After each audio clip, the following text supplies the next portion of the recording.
There we go. Okay, now I got the mic. I was like, wait, why am I typing? I can just be talking. Hey, Comic Man, what's up?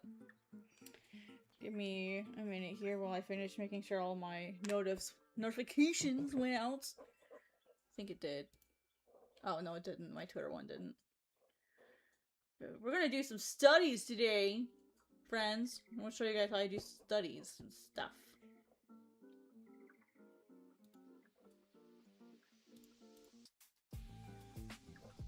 So it was interesting last night when I was going over, like, how everyone's like, oh, hey, like, can I, like, how do I want to learn how to draw this, and I want to learn how to draw that, and it's like, well, let me just show you guys how I do studies.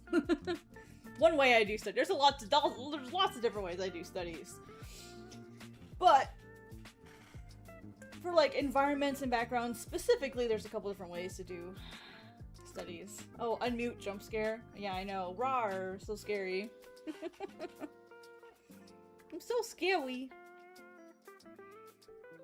So scary. I didn't finish last night's video. If anyone, and I don't think Comic Man, I don't think you were around for this time, but a 6-hour stream used to be my average. Like, that was a reasonable, like, shorter stream for me. When I first started streaming, I streamed for like 8 hours straight, easy, no problem. I don't think I have a lot of those videos anymore. I'd have to, like, actually, like, dig up my YouTube and go look at my average, but when I was in college, I would stream for, like, 12 hours. In fact, there was one time I did a 36-hour stream just to see how long I could go. That was exhausting. That was exhausting. Oh, that was a day. But that was, like, the intent was to see how long it could go, and that was really tough. So.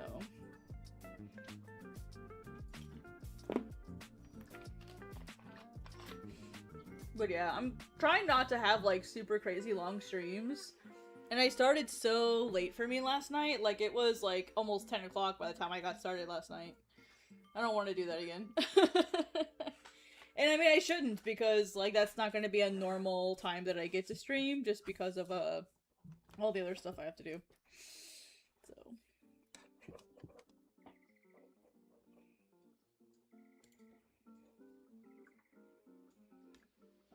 But anyway, so yeah, today, studies, yes, the thing, let's get to the thing. There's a whole bunch of different ways to do studies. And the first thing I kind of want to show is, like, my sketch jumps and stuff. I kind of talked about them a little bit yesterday. Sketch jumps are one of my favorite things to do, and I'm slowly, making a book. Like, it'll be a printable book with, like, all my sketch jumps and stuff in it.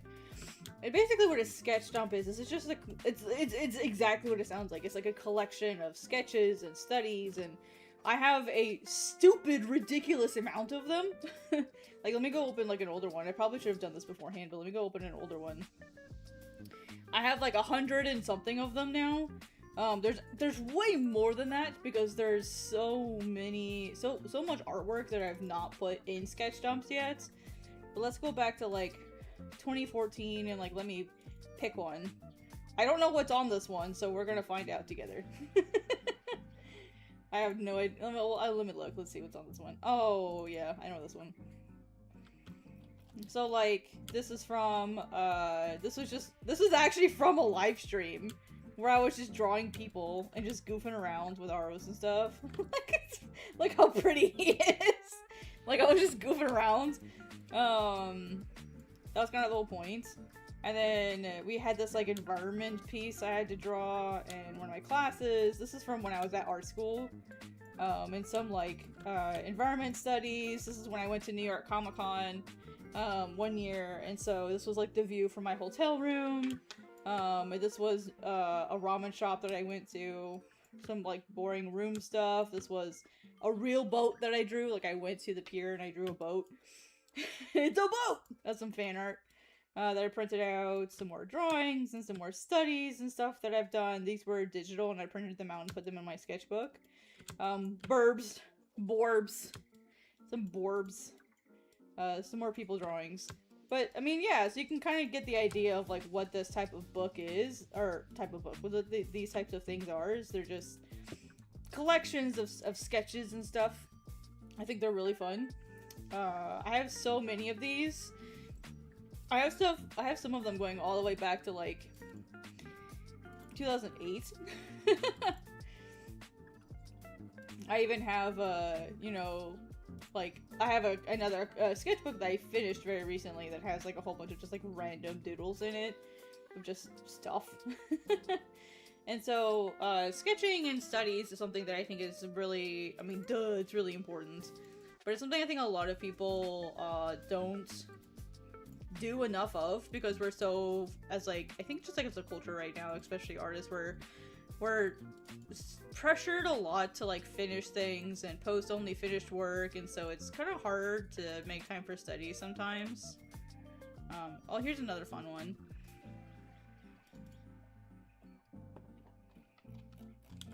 So this one contains some like really old Godsbane stuff. This is a commission. This is Aros. This here is actually artwork that I did for Wacom. There was a like a promotion for, they have this like animation contest that they host every year at what is it, Lightbox? And they said, hey, do you want to do our promotion for it? I was like, yes. And the theme was like space and alien and stuff.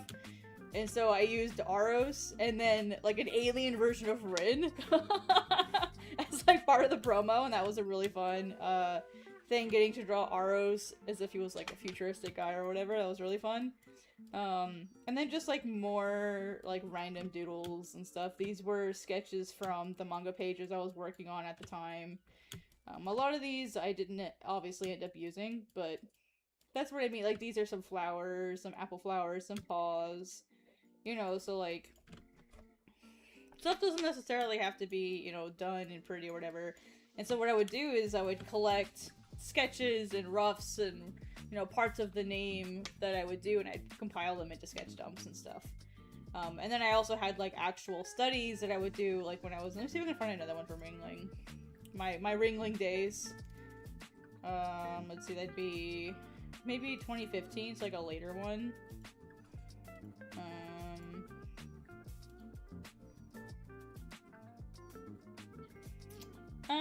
We're not gonna show that one. That's not got a lot of stuff on it. It's mostly just the same class, honestly. No, that's mostly thesis stuff. I'm trying to find one that's like not thesis stuff, that's like actual studies that I did. Like actual homework assignments. No, that's comic stuff. I'm trying to find something that's not comic. Maybe I have to go back one more year, so I'm getting like not comic stuff. Okay, this one might work, maybe. Yeah, this one should work. Okay, cool, yeah. Here we go. There's some good ones in it. So this was number 19 in, I think it was 2013. And so these were like little sketches that I was doing while I was live streaming. I used to stream on Livestream Procaster back in the day, and so I've been like streaming a really long time. Used to stream all the time. You know, little environment study that I did. This was a painting that I did of a photo that I took at the beach of this guy that was kind of like leaning down, watching the sunset and whatever. So this is all oil painting, which I despise oil painting. This was a study of like someone in our figure painting class, which was the one class I probably hated more than anything of all the classes I took at Ringling. More character studies, more figure painting classes, like figure painting class stuff, but digital. You can tell I really did not like drawing people. I just wasn't into it. And then these are just like more character studies for Godsbane stuff. You might recognize this character here from some of my other like sketch dumps that you've seen. Oh yeah, here's some of the, remember the studies I was showing you guys yesterday of like The Rock and Frisco and whatever? It's still standing still 2 shoes in 1 day. Nice. But yeah, look at this. Like, this is an ink version of that one that I showed you guys earlier. This one. Like, this is the colored version, and I don't enjoy this at all. But you get me drawing with ink, and I feel like this is way better. This is way better. I just really enjoy ink a lot more. And then these are just studies from like real life things, like little vial with a cork in it, and then this is like a pocket watch that I had, a little dream catcher-esque thingy that I made, my flip-flops, some trees and stuff, and then I just added some random characters into it. Then this is Coco, an older version of him. And then little baby fox, Ock thingy. So stuff like this is, you know, kind of, you know, I do a lot of studies. And so one of the ways that I like to do that is, there are these things called, celestial spheres. And I'll show you guys really quick with this. So this creator on, the Clip Studio Asset Store has so many of these spheres. This is not a sphere, these are just photos. Let me grab a...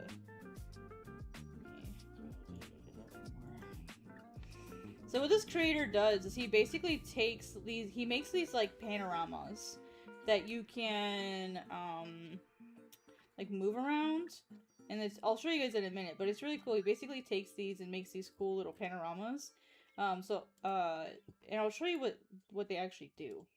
So I've got one open here. So it's, look, like you can literally look all the way around it, even below, even all the way up. So, but yeah, you can like, so imagine all of the different photos that you can draw with this, or all the different studies you can do with just this one panorama. You can even like zoom in more or zoom out more. You know, you can use the perspective to like warp your perspective a bit more. You know, you can do all kinds of stuff with it. It's really, really neat. And there's all kinds of different ones from this particular guy. Like, he has ones that are on, like, the river. Like, here's one that's, like, you want to learn how to draw a bridge? Guess what? We can learn how to draw a bridge. Let's... He's got a bridge in this one. And there's a couple different views. Like, here's looking up at the bridge. And so we can do a study looking up at the bridge. And then when I'm done with that one, then I can do a study looking down from the bridge. So, like, that's what I really love about he calls them celestial spheres, and they're so cool. They're so awesome. The only thing is, for the most part, you're kind of limited to Japan for these. But what's really nice is about when you have, when you have these, all you're doing is you're just learning about perspective, right? That's really what these are for, and it's also about, like, forcing yourself to draw things that maybe normally you wouldn't. Hey Mango, what's up? And so what I want to do is I wanted to just sit here and do a couple studies today, and maybe just kind of show you guys like how I approach drawing some of these subjects. Because like when you look at something like this is really overwhelming. That's a lot of stuff. Like how would you even start breaking down something like this? Like let me center it here. Like if I were to draw that, how would I start breaking that down? So I caught you not towards the end. Yeah, I started earlier today. Hoping to alleviate a little bit of that problem. Then here's like a city one. This one's really cool. And so if I want to do some like urban drawing, I can. You know, like this is a really good texture to study from, or just to study a bit. If we want to do some brick practice, we can do that. If we want to do some like cars and houses and stuff, we could totally do that. This is a night scene, which is also really good practice for lighting. So if you want to do some lighting practice, it's not the best photo because it's a little blurry. I mean, it's night. What do you expect? You know, come on it. It just means stop. Some really pretty, like a nice pretty little like walkway here. Really nice. This would be a really good building for some practice with lighting. Some really cool and warm lights here. But anyway, my point is that you can get a lot of these different spheres from this guy. And you can also get a lot of photos from Clip Studio, like the Clip Studio store as well. And so I have a whole folder of like different photos that I've gotten that I can use as like reference, like study references. So like if, you know, here's like a bridge or whatever. So like if, let's say I want to learn how to draw wood, you know, I've got a whole bunch of different study material here, and I'm allowed to use this material. And I'm allowed to use this material in my artwork as well. Just with the, like, he allows that kind of stuff, you know? So, maybe we'll start with this one. So, because it's a bridge, and I don't think, or a tunnel, I don't think I've really ever done a tunnel before. And so what I'll probably do is I'll just set up, I'll just set up a layer, and I'll just set up a mask.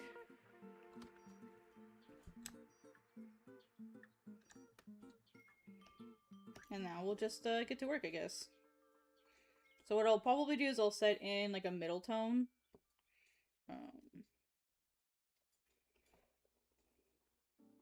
Put in like a middle gray. And then from here we'll go lighter or darker based on what I see here.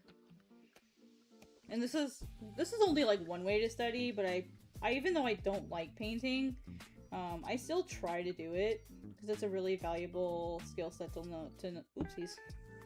It's a really valuable skill set to have, even though I really don't like it.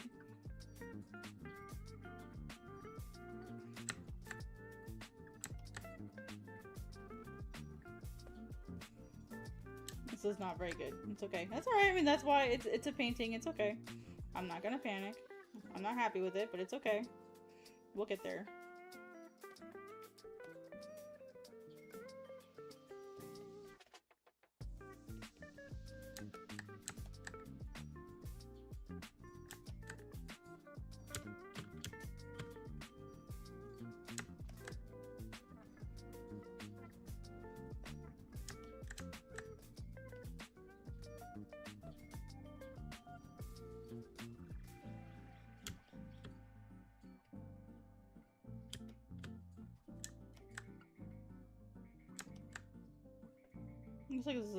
Looks like this shadow here goes like way beyond the tunnel, just with like the road and stuff.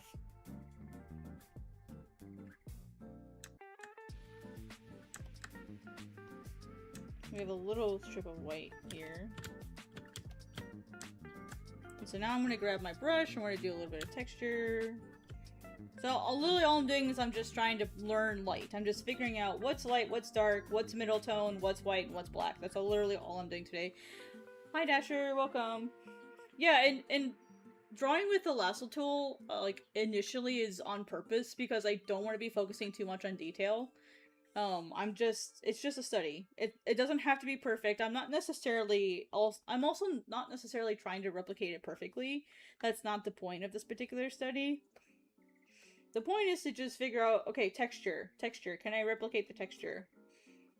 That's what I care about. If I can find my good, leaf brush here. Oh, you know what? I wonder if it's in grass. I might have accidentally put it in grass because I'm an idiot.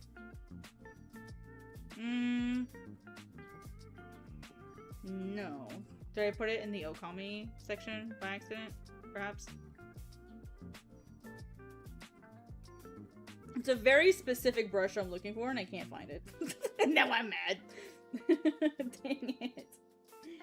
Oh no, where did I put it? It's a very specific, like, leaf brush. And I don't know where it is. Is it this one? No. Man, I don't know where it is. Damn it. What section would I have put that in?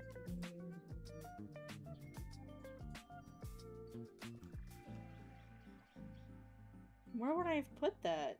What the fuck? I tried reorganizing all my brushes the other day, and now I don't remember where half my stuff is. Because I put stuff in some weird places, apparently.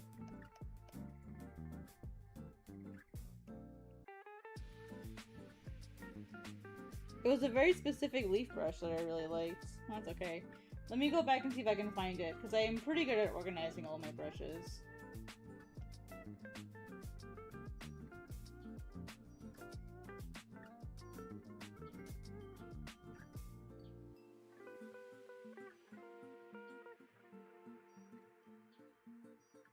I just need to know what the name of it is.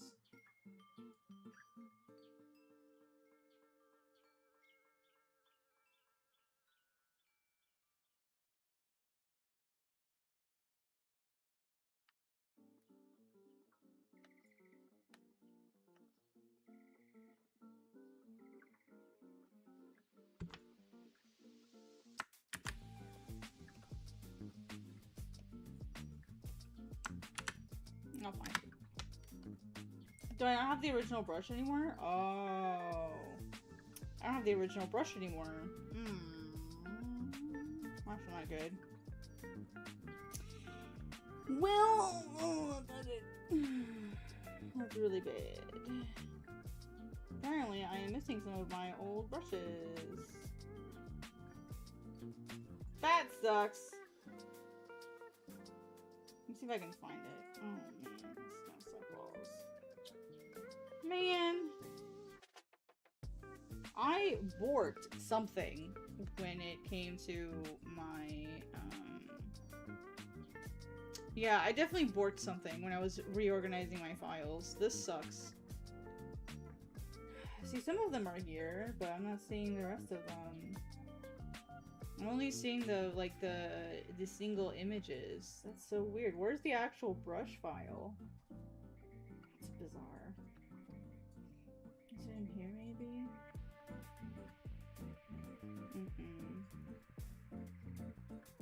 Man, dude, that honestly makes me really upset, because I was really excited to be able to draw with that.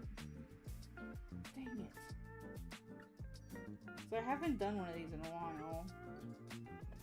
And so I messed up something when I was organizing stuff.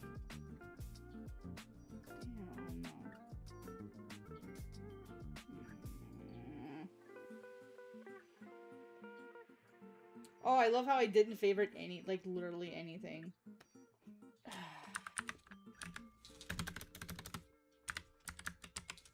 Damn. Sorry guys, give me a minute. I do need to find this.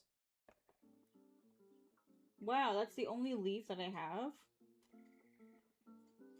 What?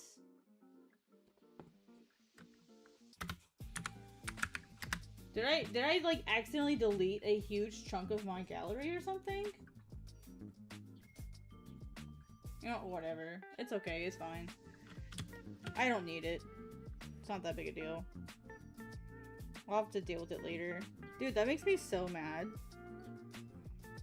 Because it's not... Is it in here, maybe? I might have... Now that I think about it, they are cherry blossoms. The brush was originally used for cherry blossoms. Yeah, it's too many. It really is too many. That's why I was reorganizing them, is I was cutting down on stuff, and that's why I'm wondering if maybe I deleted it by accident. The specific brush that I'm thinking of. It's possible. I might have deleted it by accident. When I was trying to clear out my stuff. It's very possible. I mean, it happens. It's not, I mean, it's, it is what it is. It still sucks, though. It's okay. There's alternatives. Oh, man.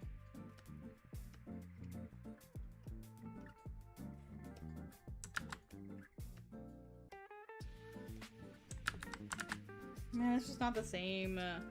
Fuck me. I'm so mad that I lost this brush. This is my, like, one of my go-to brushes for foliage and stuff, and now I've lost it. Fuck. It literally is one of my go-tos, and now I cannot find it. Damn.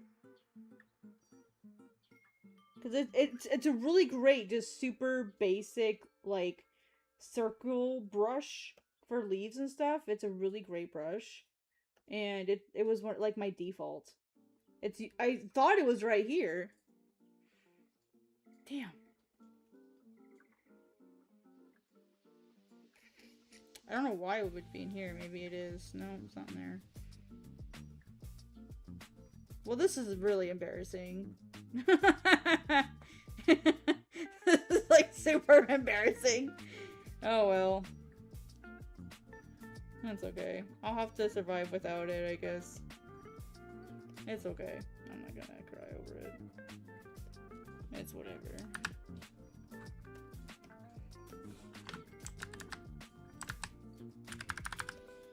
It's okay. It happens. You know, life is gonna happen. It's whatever. It still sucks though. I mean, this'll do the job, but it's not what I was hoping for. You know what I mean?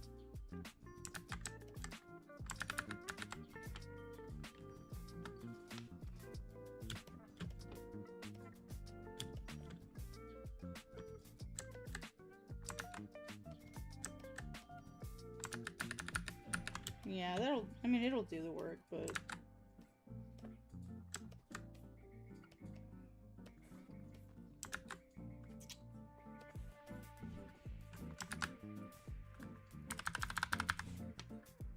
We'll just have to do this the old-fashioned way, fam.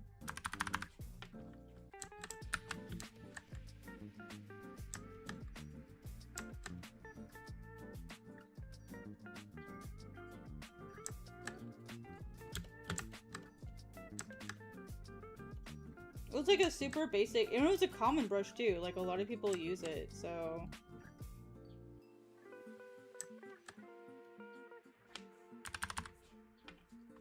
I can get it, I can get another one.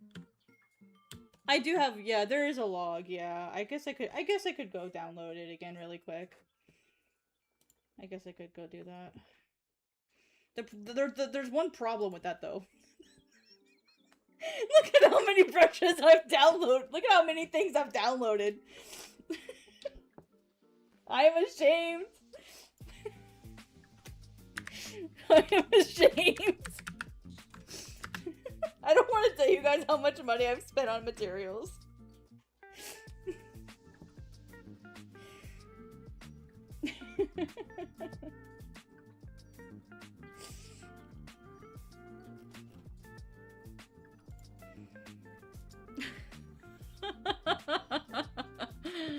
Oh my goodness. Well, let me get rid of that. There's an AI message in our Twitch chat.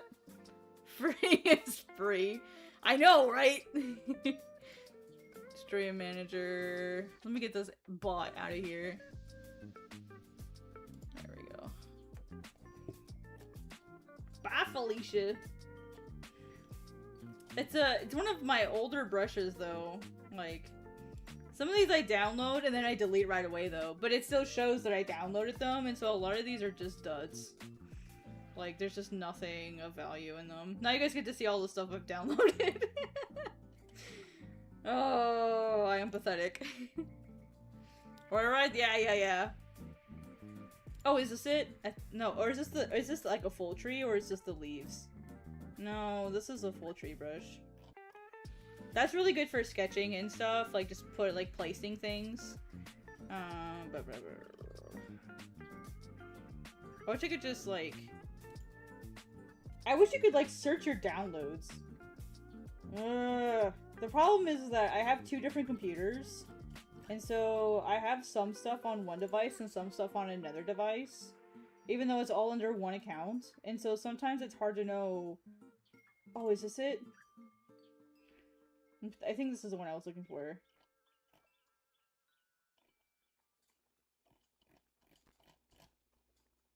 Yeah, this is what I was looking for. Yes! Download it again. Stupid. That's one of the ones I was looking for. And then another one was like a specific like leaf brush.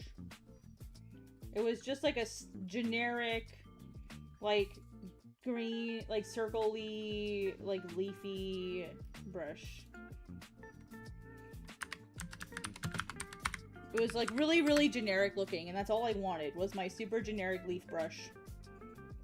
Is it this one? Yes. Oh my god, here it is. It's very similar. This isn't exact, but it's close enough. That's all I want, honestly. I don't need anything fancy for this. And that's the thing is, like, even though I have all these brushes, most of them are, like, only, like, super specific situations that I'm gonna need them. Gimme, gimme, gimme, gimme. Download faster!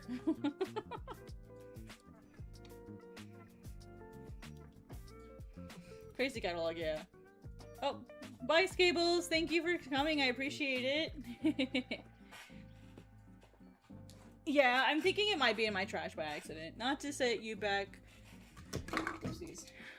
I just realized that you said something, and I completely missed your question. Sorry about that. Not to set you back, but when you made that box, is it a mask layer? Yeah. It's a mask. Sorry about that. I completely missed your question earlier. My apologies. But yeah, it's just a mask. Give me my download and give it now.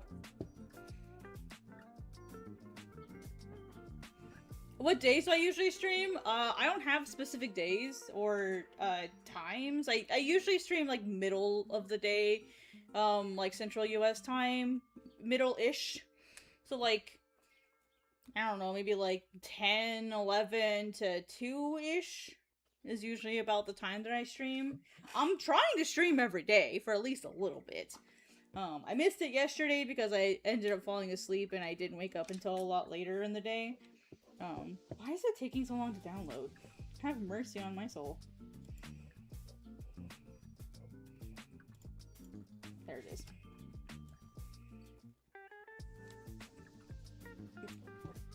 Helps if I open the panel for it. There we go. But yeah, I might have accidentally gotten rid of it. It happens.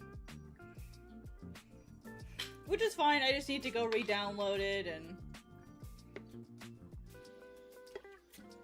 You're welcome. Take it easy.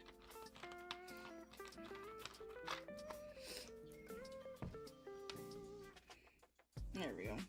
Hey, look how much faster I can do this now. Woo! Let's go.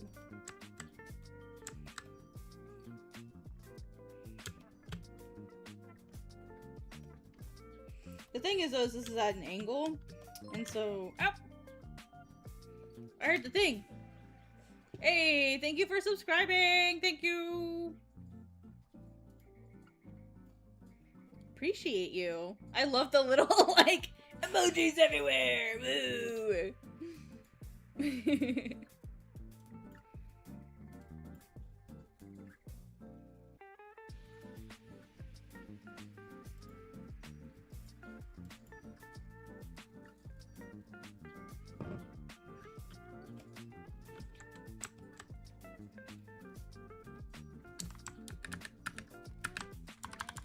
That's like one of my favorite features from Stream Elements is the like exploding. It's got some like weird German name, like really long name. I was on the phone, you're back. Welcome back, Mingo.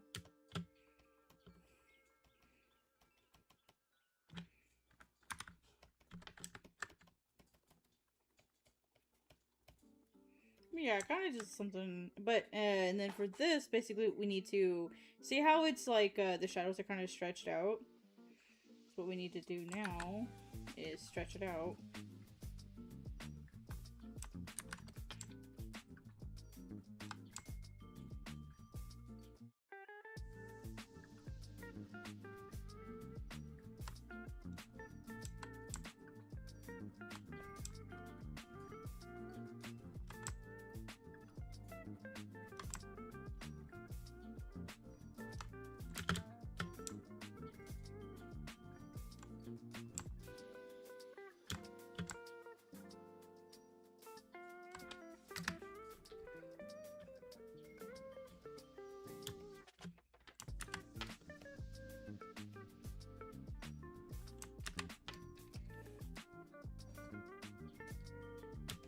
Make my little box again.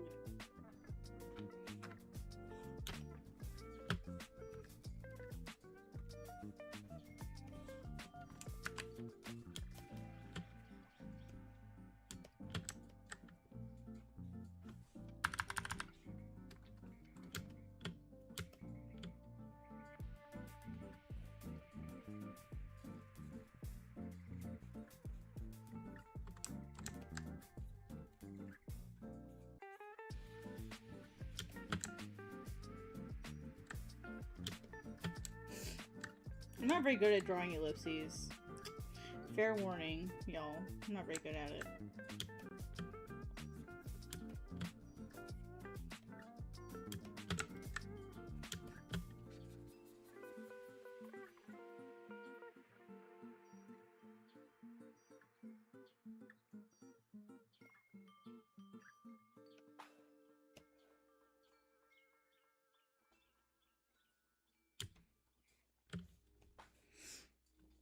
Oh my goodness. Hi, Jay. Thank you so much for the super chat. I appreciate you. Woo! Thank you. This is your, like, third super chat now.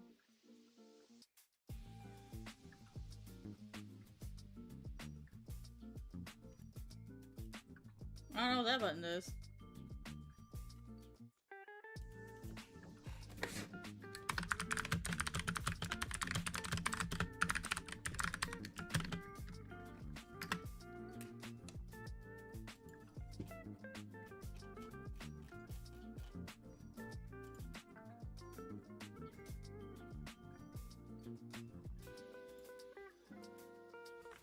I like this little kitty emote. Isn't it cute? Thank you so much, Jay, for the super chat. Is it Jay or do you prefer LJ? I think I've asked you that once before, but remind me, please. I want to make sure I'm calling you by the name you prefer.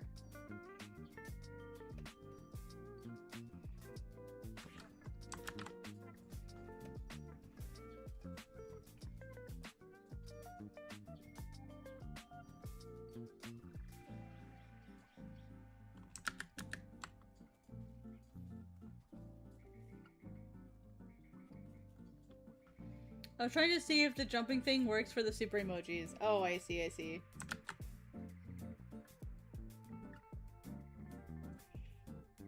No, I think it's only for, like, subs and stuff.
It's my fancy little tree brush again.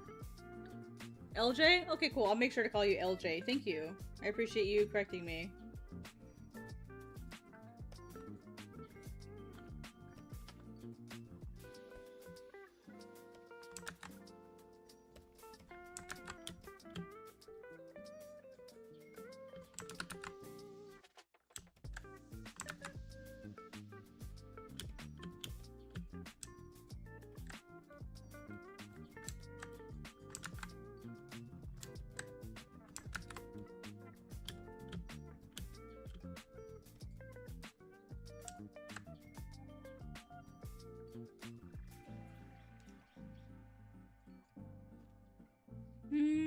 Think about what brush I want here.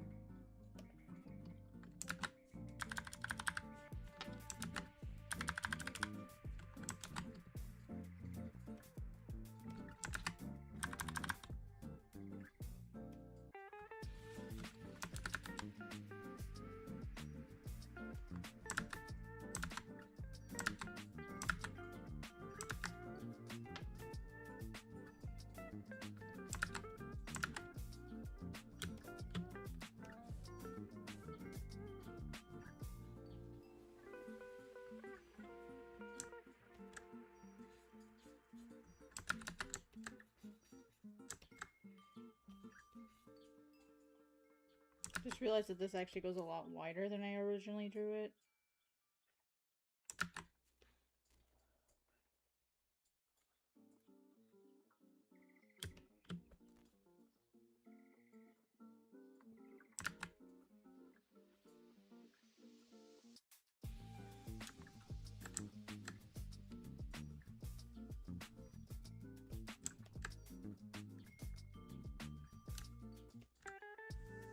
It might be that the proportions of the art that I have are different.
I might be able to turn that on for super chats now that I'm thinking about it, because I think I can control what triggers those things. Let's see here. Are you attending Anime NYC? Probably not. It's highly unlikely that I'll be able to go to Anime NYC. Just because I have some family stuff I need to attend to at the very end of August. And so even if I wanted to go and I had the money financially, I'm not gonna have the time or bandwidth to be able to go. So I have some family things I need to work on. So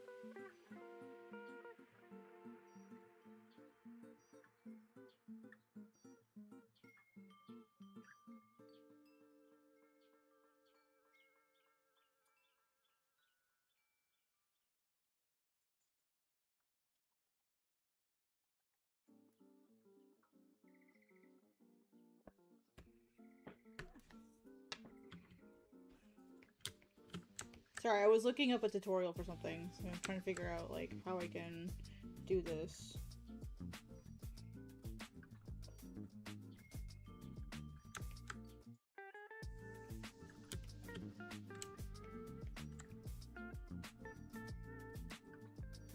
I mean, it doesn't have to be perfect, right? These are sketches. I need to remind myself of that these are just studies. And to, like, not take it so seriously. Take my own advice.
Let's see here. Initially, I wanted people to just call me Jay, but most people called me LJ, and Jay feels a bit weird now.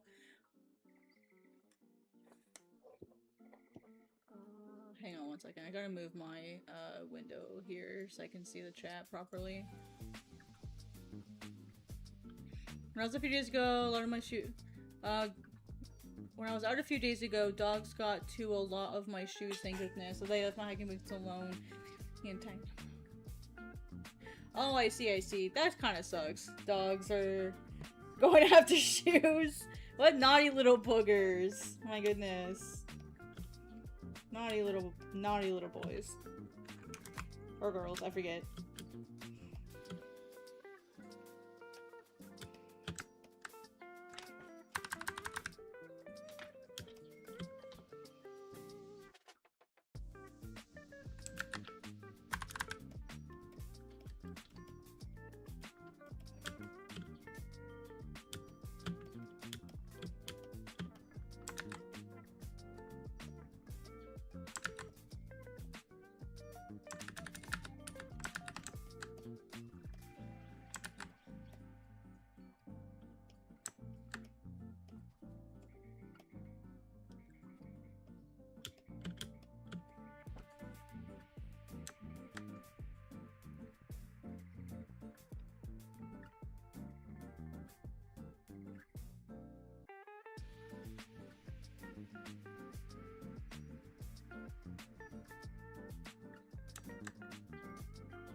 I mean, that's kind of good enough, I guess. I'm happy with it.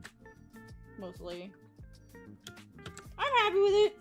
I say as I keep adding things to it.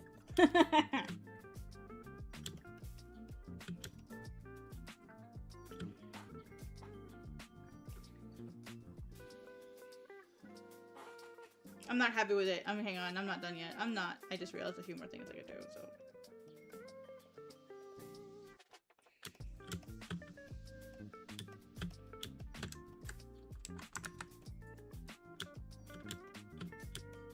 We got some texture and stuff we can still add, so.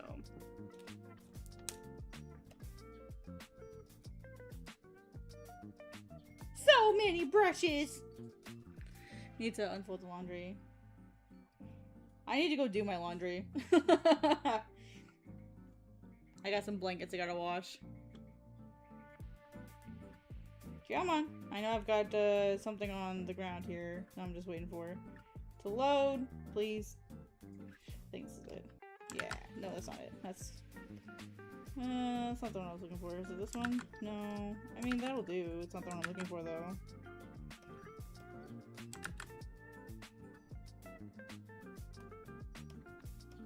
There we go. That's the one I was looking for.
Well, I plugged my laptop charger, but forgot to turn the switch on. Wait, you have a laptop charger, but you have to turn the switch on? That's a thing? I actually have never heard of that before. Mine just does all that stuff automatically.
There we go. Just a little study. That tree is completely off center. Let me fix it a little. I just realized the tree was leaning really bad in one direction. That's funny.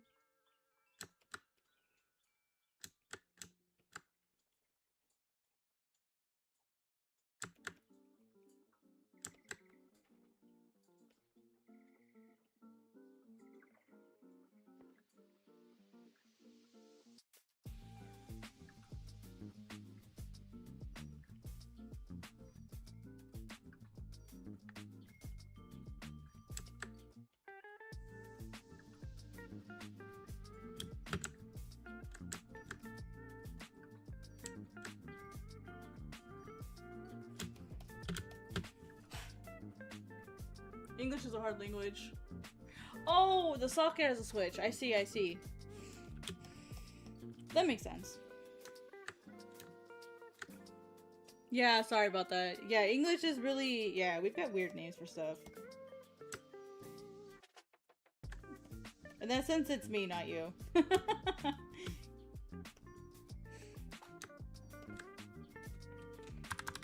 It's me, because English is like, oh, I demand the perfect word for this, otherwise it can mean something completely different. Although Japanese is also pretty bad about that.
It's a little bit lighter.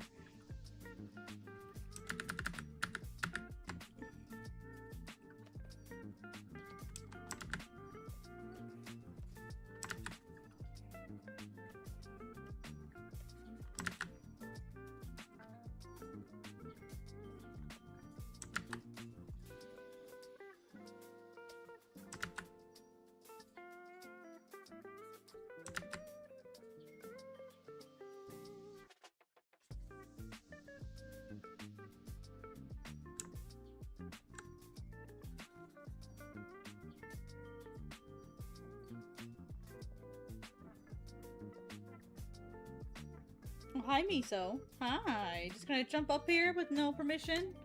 Do you follow Mieri? I sure do. Yeah, I love Mieri. Mieri's work is great.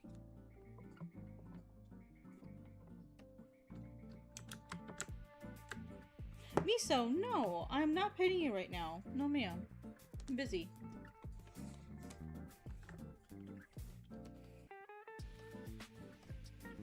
Miso's like, you're never too busy for me. I have to just redo this part.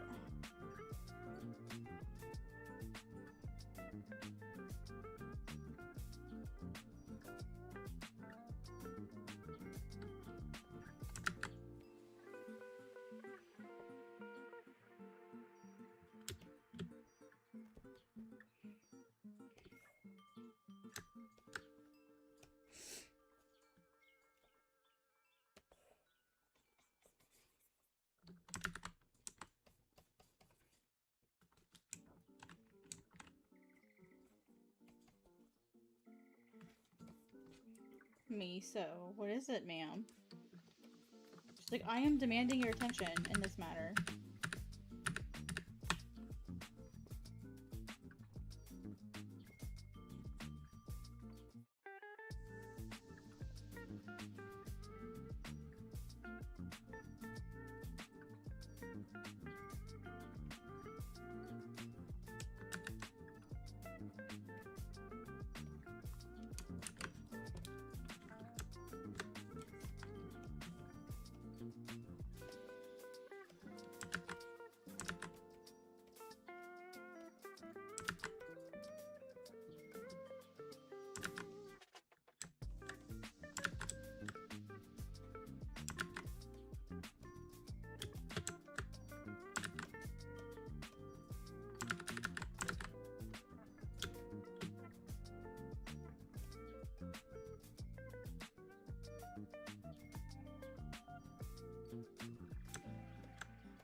Do you like Mieri's work? Let's see. I was thinking of drawing a manga when I saw both of y'all as idols. Like the oh, really? Me? I feel like there are people far more deserving of that title than me. Like the person that I can think of off the top of my head are a couple people actually. Like Gigi Murakami and Hake. Hake is they started out as like doing mostly stuff with like webtoon. As far as like when I guess I can say they started out. I started out following them because I heard of their webtoon. And they're the first manga creator to graduate from the one-shot program into a series, like an actual series with Viz. So like people like that, I feel like are who people should be more inspired by. But I appreciate the notion. Thank you. That's really nice.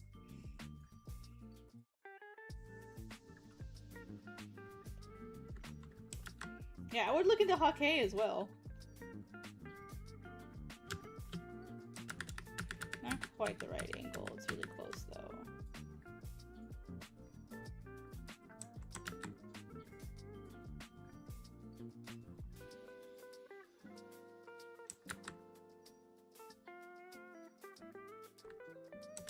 Oh, too much.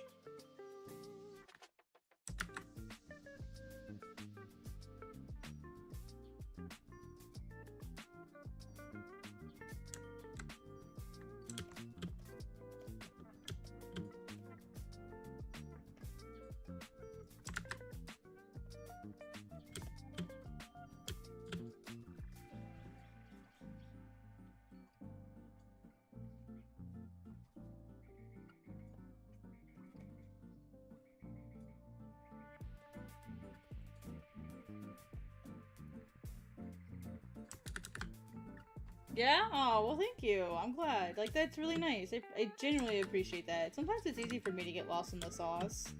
Especially because, like, you know, like, my current one-shot is really struggling as far as, like, I'm on my fourth revision of it. My fourth version of it.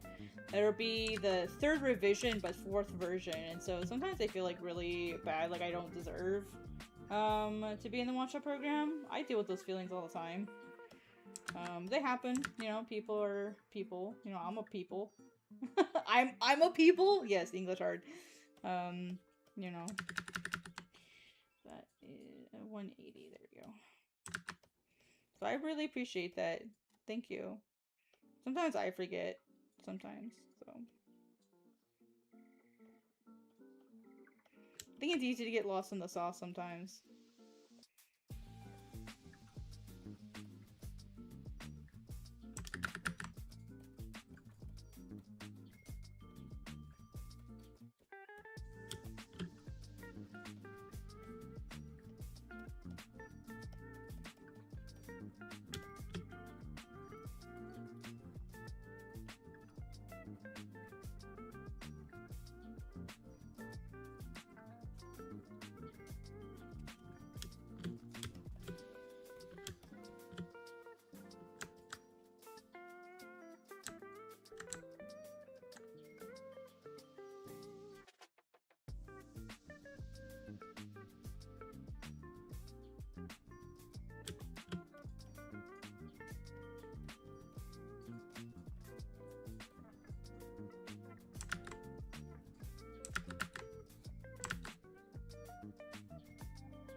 I need to make that just a little bit darker.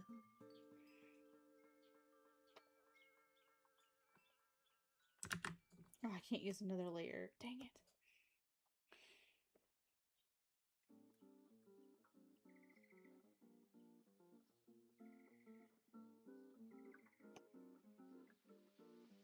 has to all be on one layer. Let me try doing it this way.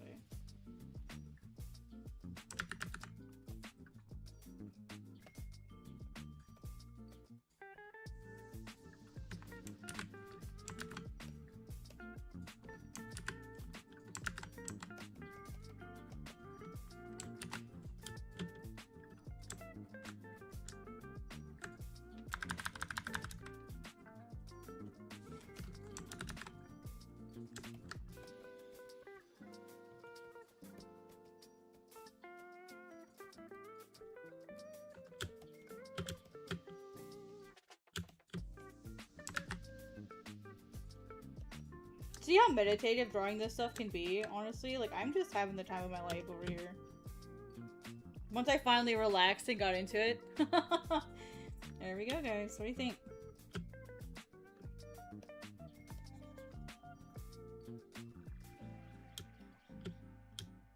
Yeah, it's not perfect. Like, it's definitely not a perfect replica, but it's more aiming to figure out how I would draw the light and stuff. What do you think?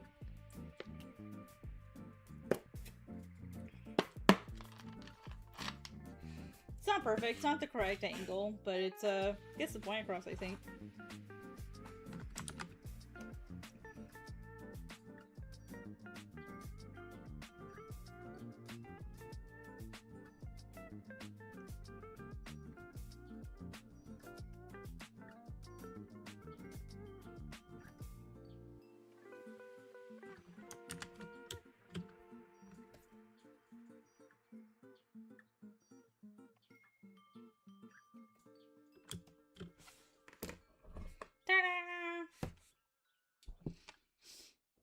So, let me put them actually side by side. That way we get it like a better...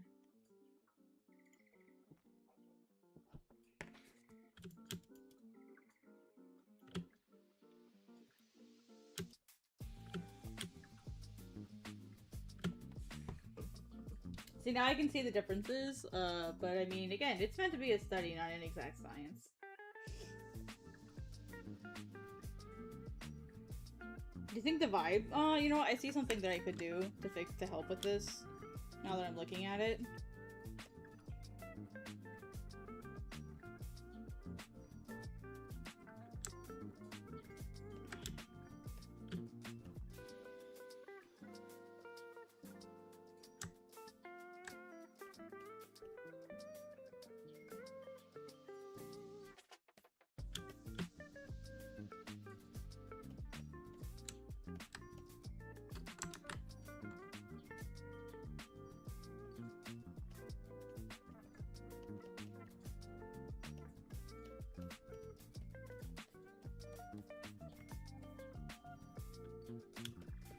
A little bit better.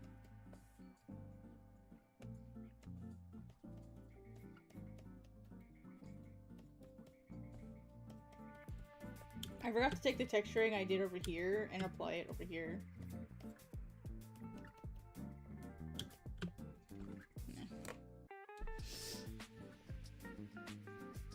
And that took me, what, an hour-ish? Yeah, it took me about an hour.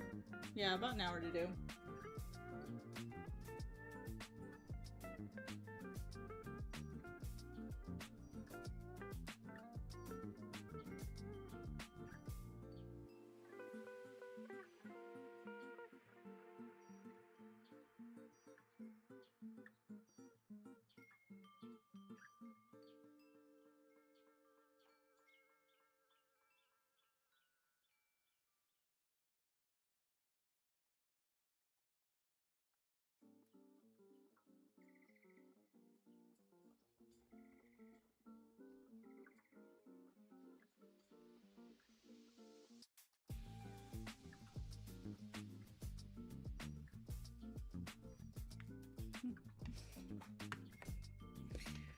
Yeah, to get the point across, but the shadow from the left looks a little bit awkward from the leaves on the lip. Yeah, it does, yeah. It doesn't look very good. If I were to start over with it, I'd probably come in here and sort of like reset some of this.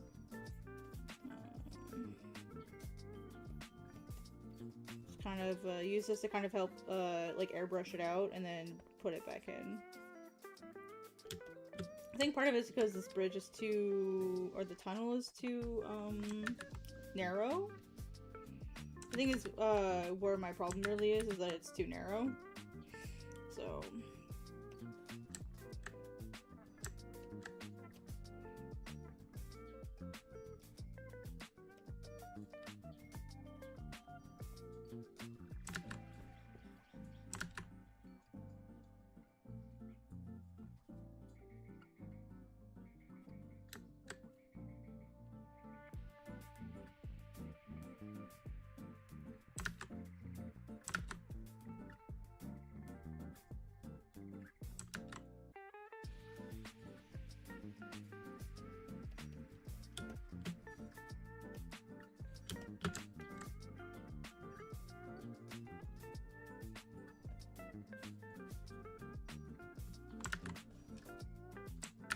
You know, I'm not gonna sweat it too much. I'm not gonna correct it. It's fine. I want to move on to another one, so I'm not gonna sweat it too much. It's okay.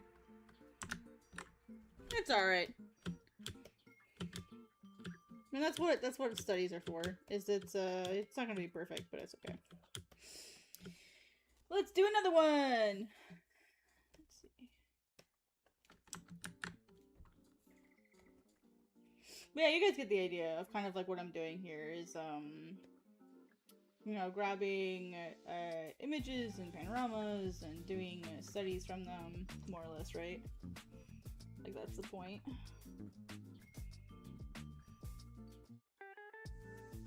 Do do do do do.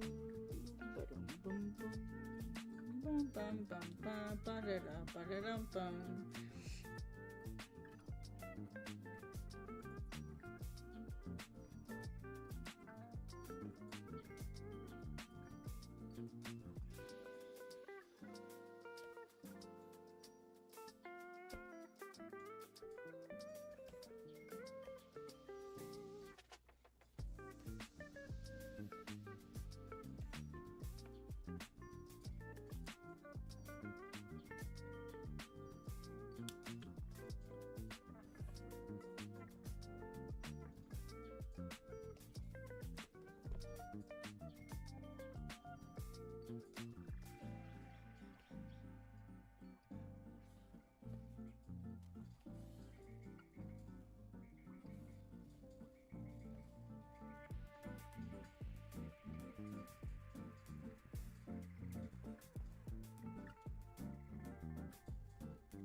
A lot of rocks.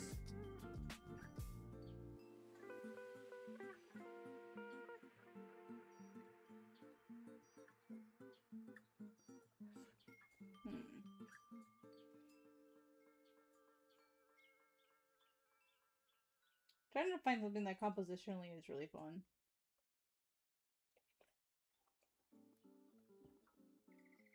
I mean, a lot of these are nice compositionally, but not what I'm looking for today, you know what I mean?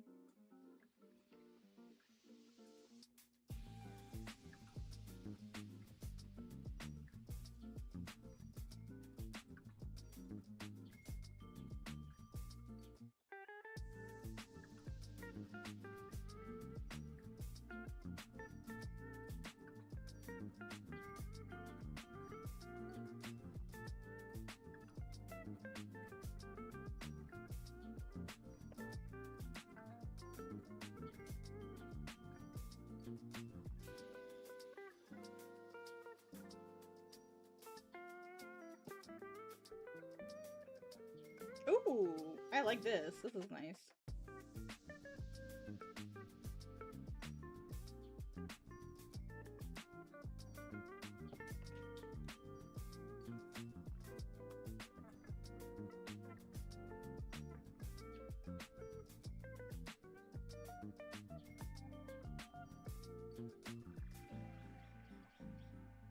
Normally I would have this up on another screen. That way it doesn't like compress this at all, but you get the idea. Oh, let me copy the this original in here. That way I have it for the folks watching.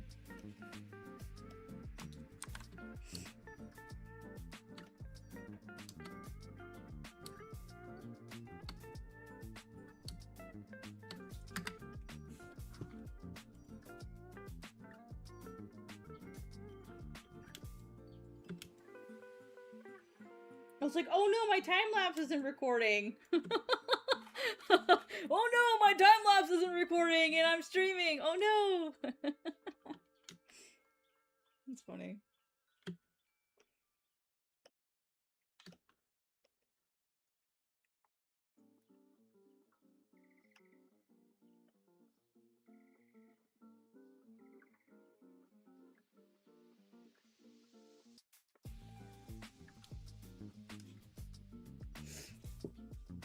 Gonna head over a bit, I'll be back later. Alright, I'll just be chilling here.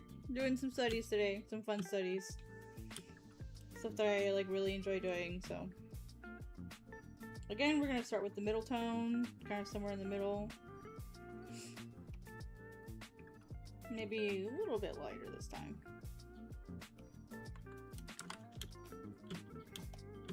We'll do the same thing here. We'll start with the lasso fill.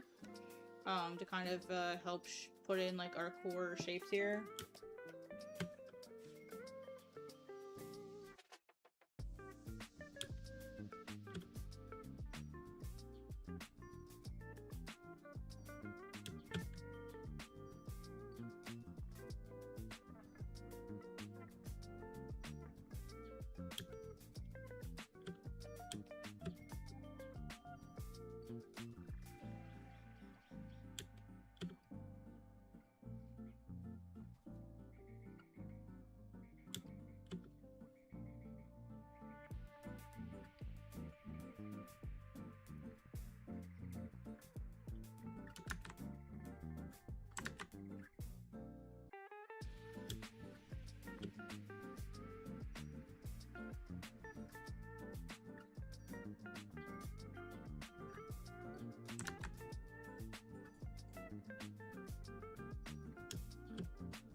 I forgot to ask, what is it like working in the one-shot program?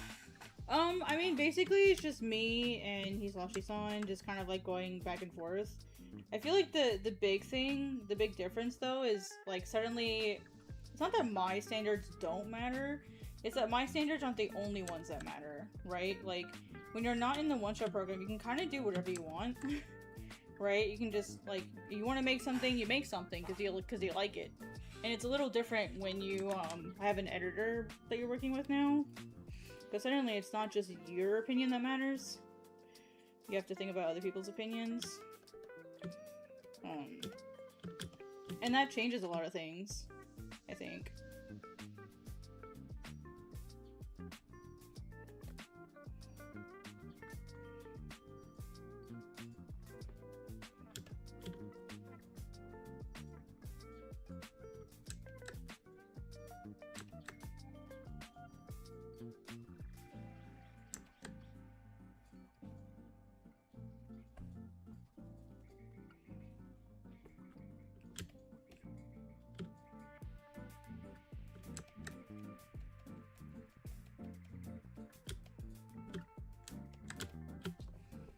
And when you have to think about someone else's opinion, you know, when you're, I think the biggest change for me is like, now I have to think about like how my editor is gonna feel about something. So it's not just my opinion that matters. So I have to think about my reader. I have to think about my editor, who is the first reader, right? And so it's kind of just a lot of. It's a big adjustment. I think it's a big adjustment. Especially when you're used to just doing everything independently and you're used to having like oh, like, this is my opinion, this is my stuff, I can do whatever I want with it. And now that's suddenly not the case anymore. It's a little bit of a whiplash if you're not used to it.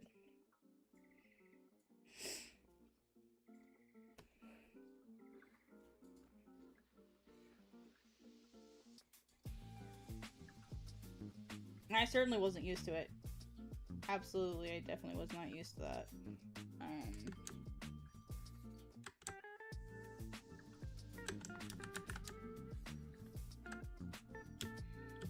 But basically the way it works is, like, I send in my sketches, and then he gives me feedback, and then I send in my sketches, and then he gives me feedback.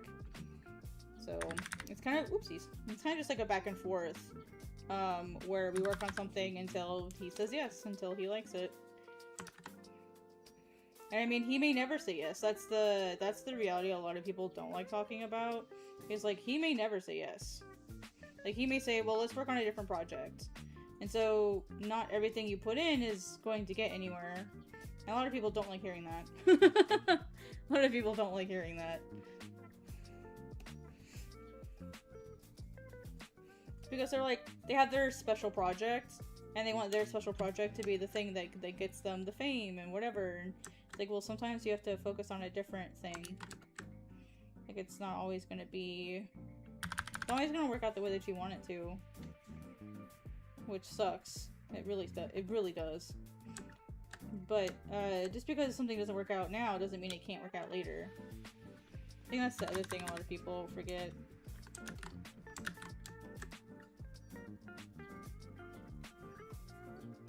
Is that you don't have to have, like, your master project now. You can always come back to it. A lot of people don't want to do that. They want to do it and they want to do it now. Which I get. I can understand that. But how are you going to get better at your master project? How are you going to make your master project everything you want it to be if you can't handle things now? You know, you need to be a better writer now so you can handle your master project.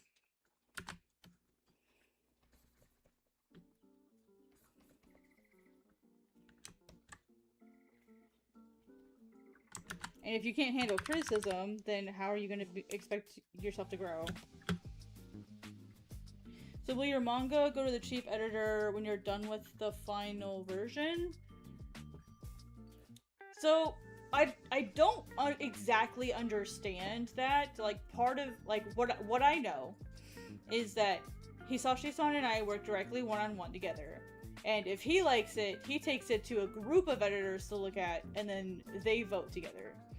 And so it's not just one editor I have to impress, it's the majority of them.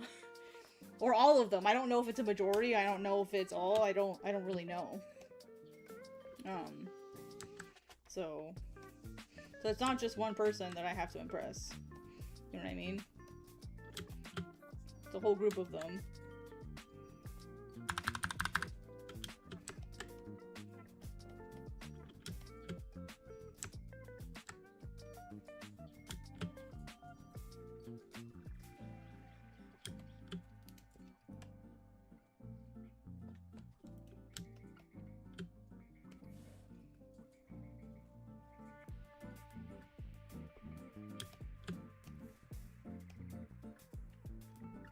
It kinda is a little bit like Pokemon.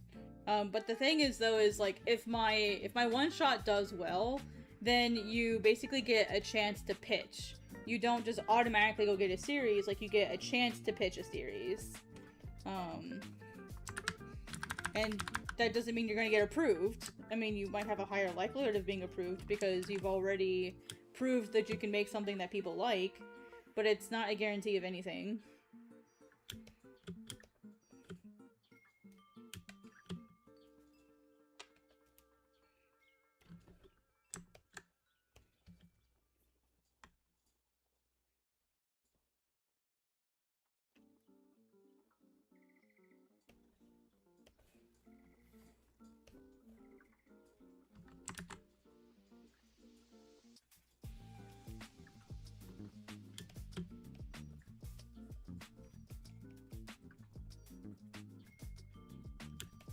A lot of people think it's just like Bakuman, and it, I mean, kinda is, but not really.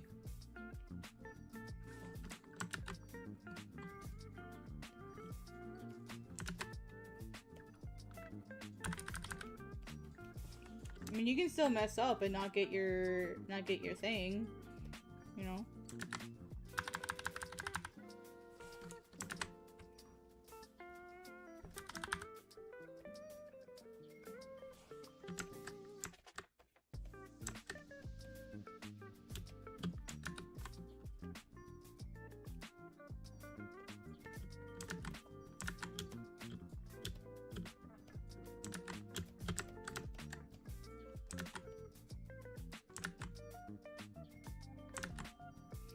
Looking for a very specific texture.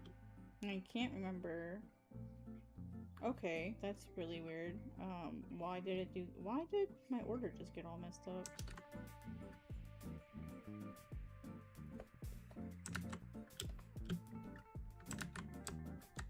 Yeah, let's go for it.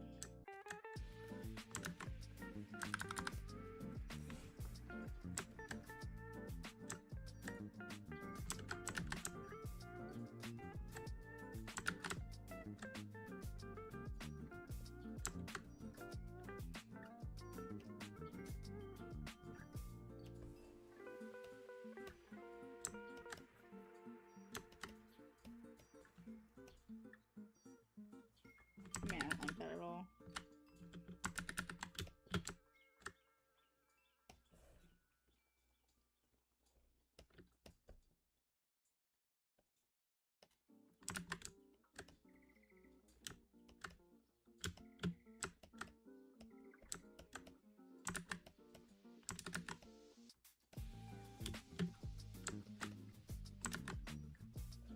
I hate how it's so soft. So you're, anyway. Yeah, I'll wait for you to ask questions, but yeah, like, just because you get in doesn't mean that you'll, like, be approved or anything. And just because your manga does well doesn't mean you'll get approved. It just means you get a chance to pitch it. That's really all it means. And I don't mean that in, like, a defeatist way. It's just, like, this is the reality. Like, it's not just, yay, the editor liked it, and that means I get a series, yay! That's not how that works.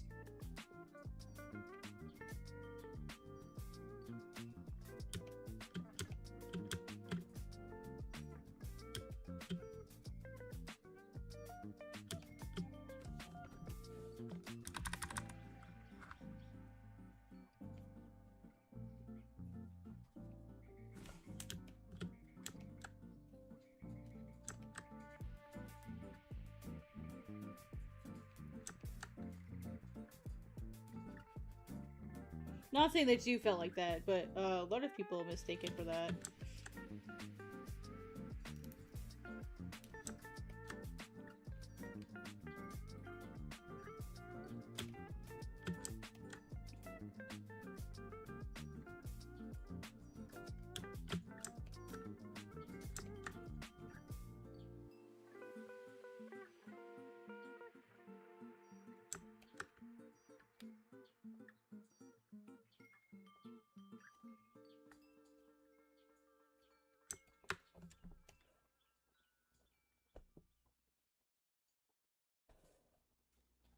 Oops. Thought I had the regular brush on.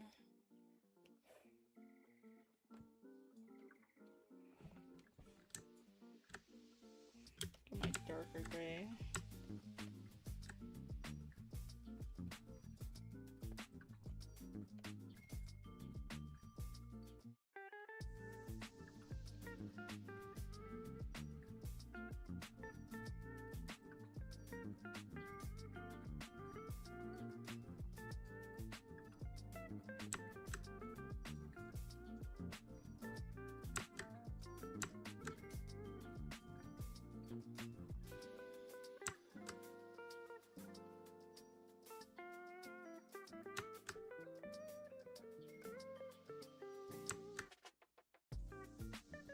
I'm gonna try not to use my special brushes this time for the foliage. I'm gonna try to do it on my own. Like a real painter!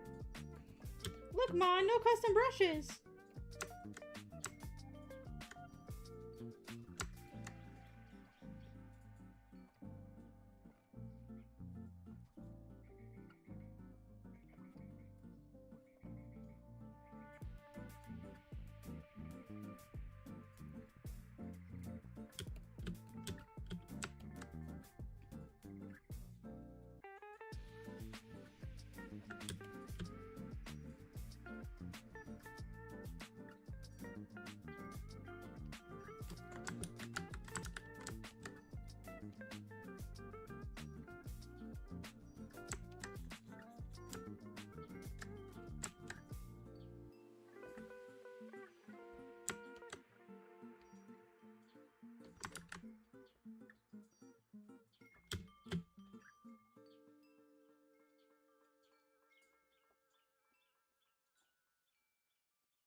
So after being approved by most of the editors, do you get to finally have the first chapter? So it's not a first chapter; it's only a one shot.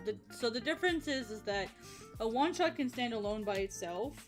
A chapter cannot. And so when you're in the one shot program, you're not making a first chapter. You're making a one shot, and the difference is a one shot can stand alone. You can't, well, it's not that you can't, because I don't know about what he does with other, creators, but it needs to be able to stand alone. It can't, like in theory, it should be good enough that if you never got any more, chapters, like, it would still, or any more pages, like, it would still be understandable and satisfying on its own. So that's the manner that I try to approach things.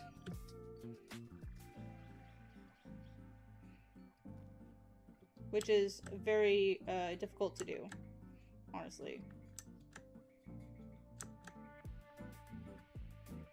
And so it's a completely different mindset. And if you ever were to get a series, it doesn't necessarily mean that that one-shot would now become your first chapter, because a lot of one-shots in the past, you know, done by their mangaka, like, they did not, like, the original one-shot did not necessarily become the chapter 1. A lot of times they were edited or redone for launch. So, a one-shot is not a chapter 1. The only reason why we in the West, or, like, outside Japan in general, think that is because that's what we tend to see. A lot of creators outside of Japan don't get to see all of the work that goes into getting to the first chapter. And so everyone assumes that, well, one-shots are just straight up your first chapters, and that's not true. In general.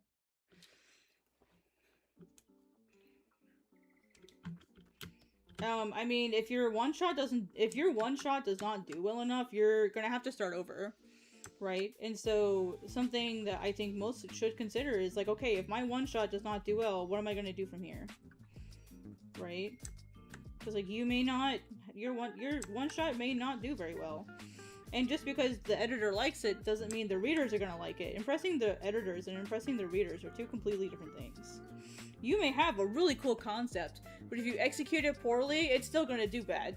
And the opposite is also true. If you can execute things really well, but your stories just aren't interesting, you're also going to fail. You have to have both skill sets.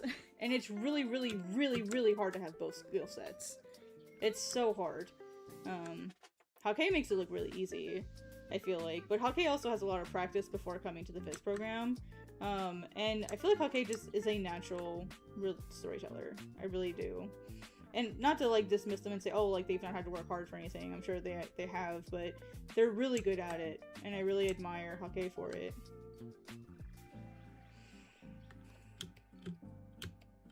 Alright, I think I'm done messing with that.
And, you know, you should expect your first few to not do very well. It's very, very rare that your first one-shot will be, like, a one-hit wonder. And Hake is one of those exceptions where, like, their first one did really, really well. But Hake also had a lot of practice beforehand. And that's more what I meant, is, like, Hake has a lot of practice already doing, like, really good storytelling, because they've done so many stories. And so I feel like Hake was just all, like, ready to go. They just needed that chance to say, hey, like, here's my stuff. But they also, like, had a webtoon, you know, so, like, they're already used to, like, a professional pipeline. You know, Hake was ready. They were ready to go.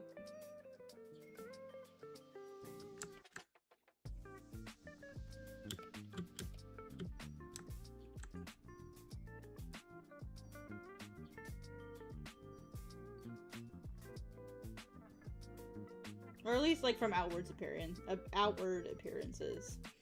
It's really not fair for me to speculate anything. You know what I mean?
No, I don't mind.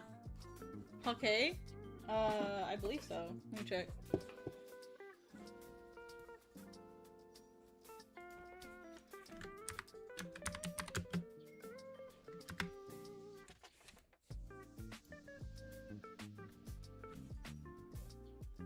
I'll just give you their link tree.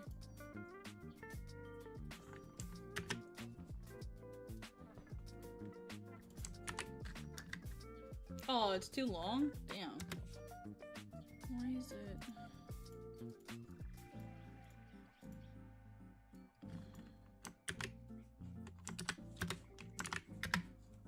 Okay, there we go, I got it. I got the real link. Found it. So here's their link tree, so you can just get everything.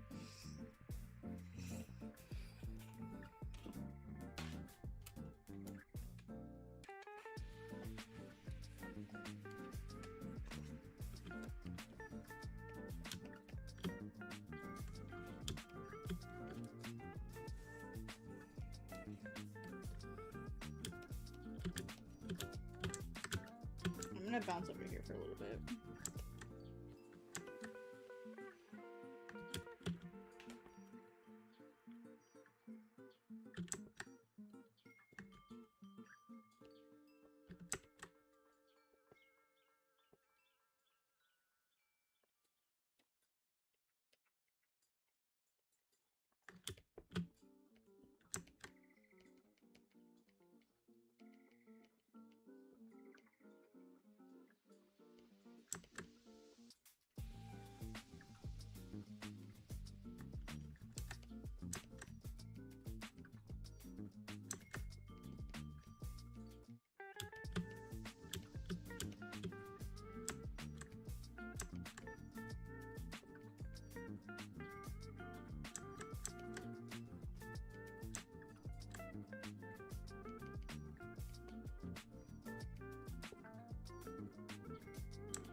Alright, now we're gonna use some brushes. Because I am running out of patience. I'm gonna move on with my day-to-day. I've got other stuff I gotta do today, so we're gonna move a little quicker.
like how it's all like scattering. I don't like that.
Use Krita? Oh, okay. I have a question. How do you do hair? Like, do you use the lasso or just a brush? Because when I use a brush, it comes off very awkward, and when I try to add screen tones for highlights, I get stuck. So when it comes to hair, I feel like the best way to approach... I mean, it depends on the type of hair and the texture of the hair. Let me see if I can open, like, a past image for, like, a reference here. Hold on 1 second. Got an image that might be helpful, but I don't remember what folder it's in, and it's got some NDA stuff in it, so let me look for it myself really quick. So I can just show you like a reference really quick.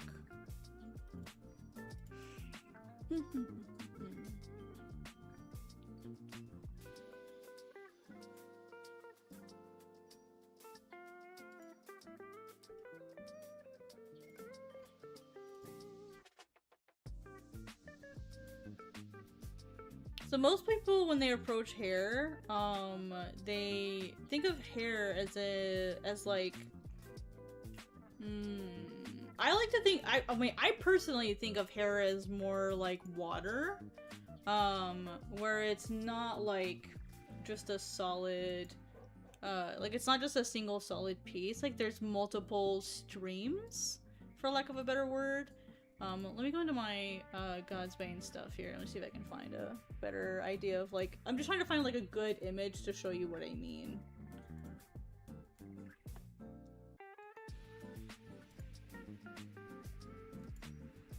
Because like I said, hair is, oh, this, you know, I mean that might work. The original, maybe, that might kind of work. Let me see if I can find a better one. Aros or a Mott would probably be my best example right now. The problem is a lot of my characters have short hair, and those that don't have short hair, it's black. And so I don't tend to just shade in. I might have to go grab like a different character, like some artwork of like a pre-existing character from someone else. Inuyasha would probably be a really good example character to look at for this.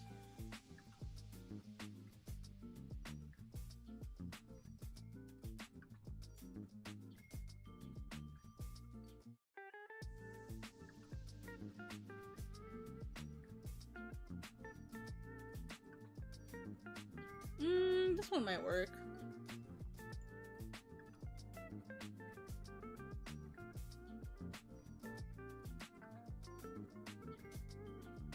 So, okay, so this image might be helpful, just so I can kind of show. Let me just copy it into my computer.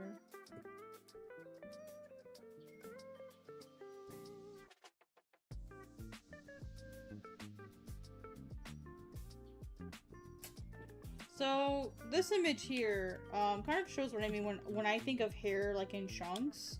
Let me just put this up here. So when you look at hair, oftentimes when you're looking at a head, it's like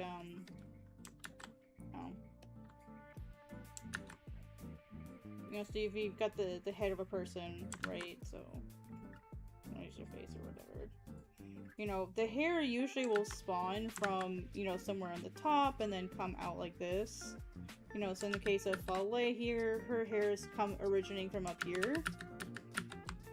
So let me just draw on this image then. Her hair is originating... Gosh, come on. Her hair is originating from up here and then comes out this way.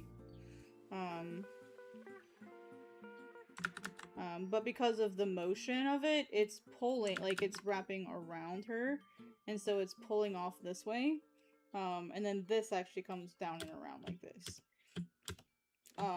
Aro's, this other drawing of Aro's that I did is maybe another good example, because I didn't do a whole lot of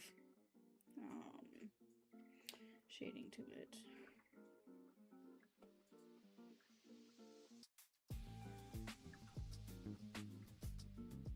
I draw Aros a lot, can you tell?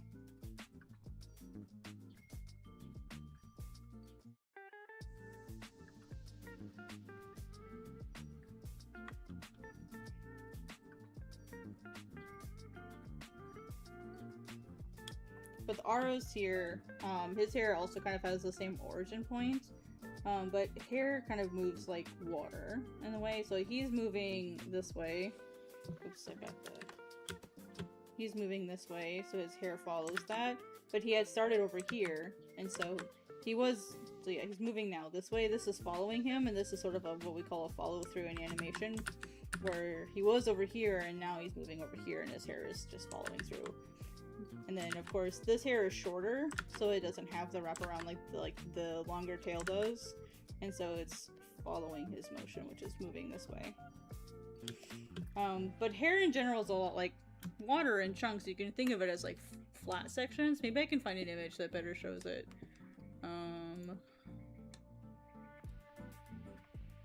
Welcome back, Comic Man. We're talking about drawing hair.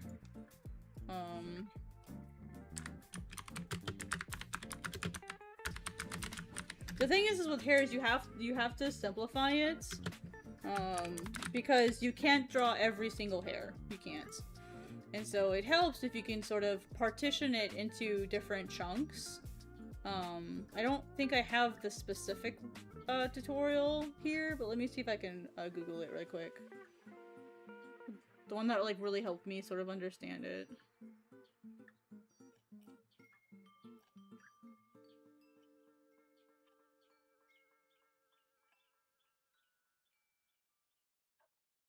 Oh, here we go. This is pretty good. Here we go. Copy image.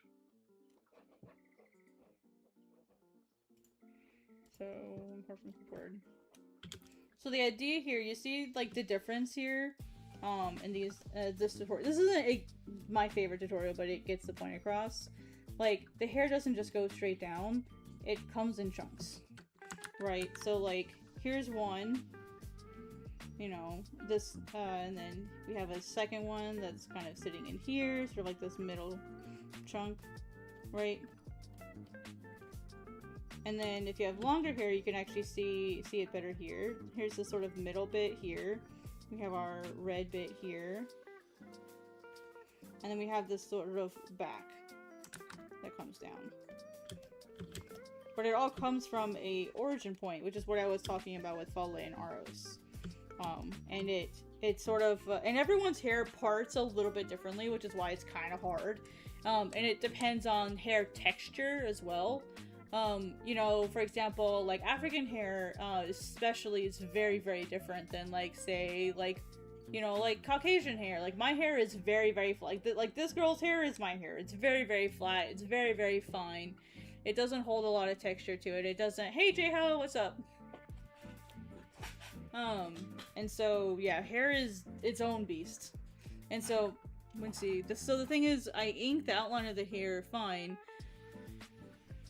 but when I ink the entire thing black, it becomes this weird, so you draw with white. So sometimes you can draw with white, not just draw like a black shape.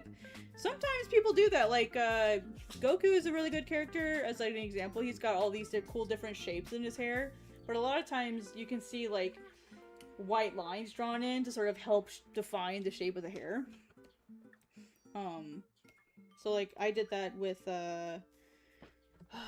let me find a panel where I did that. I'm trying to do my studies, but let me grab a picture here.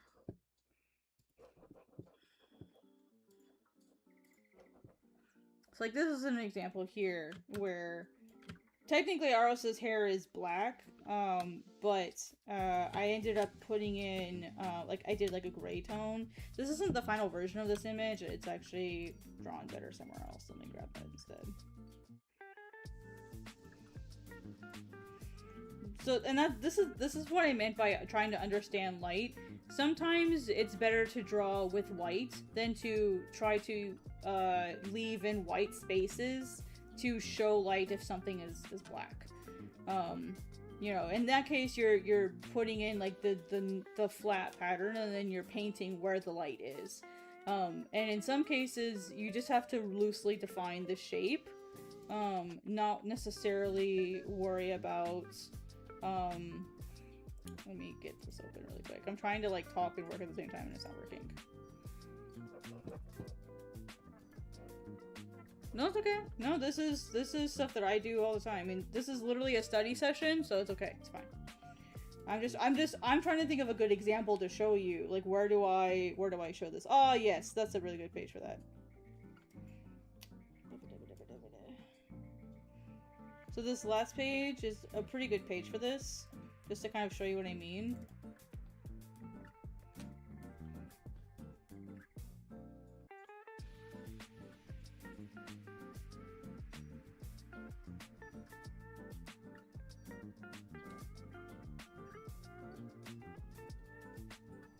I hate that it does that. I wish it would just open it in the same thing. Alright, let me make this not a tone. It is driving me crazy.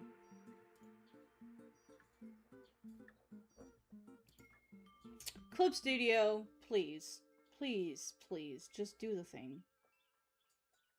It's just turning off a tone effect. You can do it. I promise. Thank you. Thank God. It's like, just turn off the tone!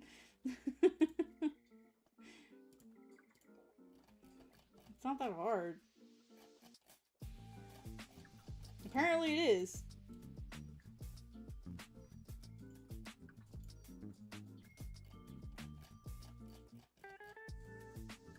Got too many layers.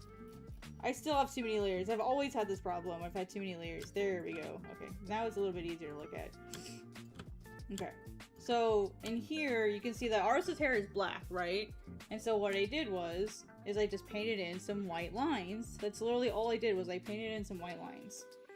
Let me see if I can find the white lines here. Yeah, right. Yeah, right. Okay, it's all one layer. Okay, so that's what happens. Okay, so it's all one layer. But, let's see. Can I find this effect here? Yeah. So I added in a little bit of an effect here to kind of add some atmosphere and like make it softer is like the best way that I can describe it. Like make this softer, but I just drew how his hair is like parting in. No, it's just a white line. You just draw on top of it with white. That's literally all you do, is you just draw on top of it with white. It's the same thing here. It's just a white line just on top. That's literally all it is. So you can see how with this, like, that doesn't look bad necessarily, you know, but because he's underwater and I want this to feel light and airy, I added in some white lines to help show some of the shimmering of the hair, because it's shiny. His hair is beautiful. Another example would be this bottom panel down here. Whoopsies. Yeah. It'd be this bottom panel. Come on. Hey, clip. Thank you. Let me turn this off. This is all one layer, but I did the same thing here. I put in the shape of the hair. So basically, you know, like if I were to draw this again, I can show you how I would do it.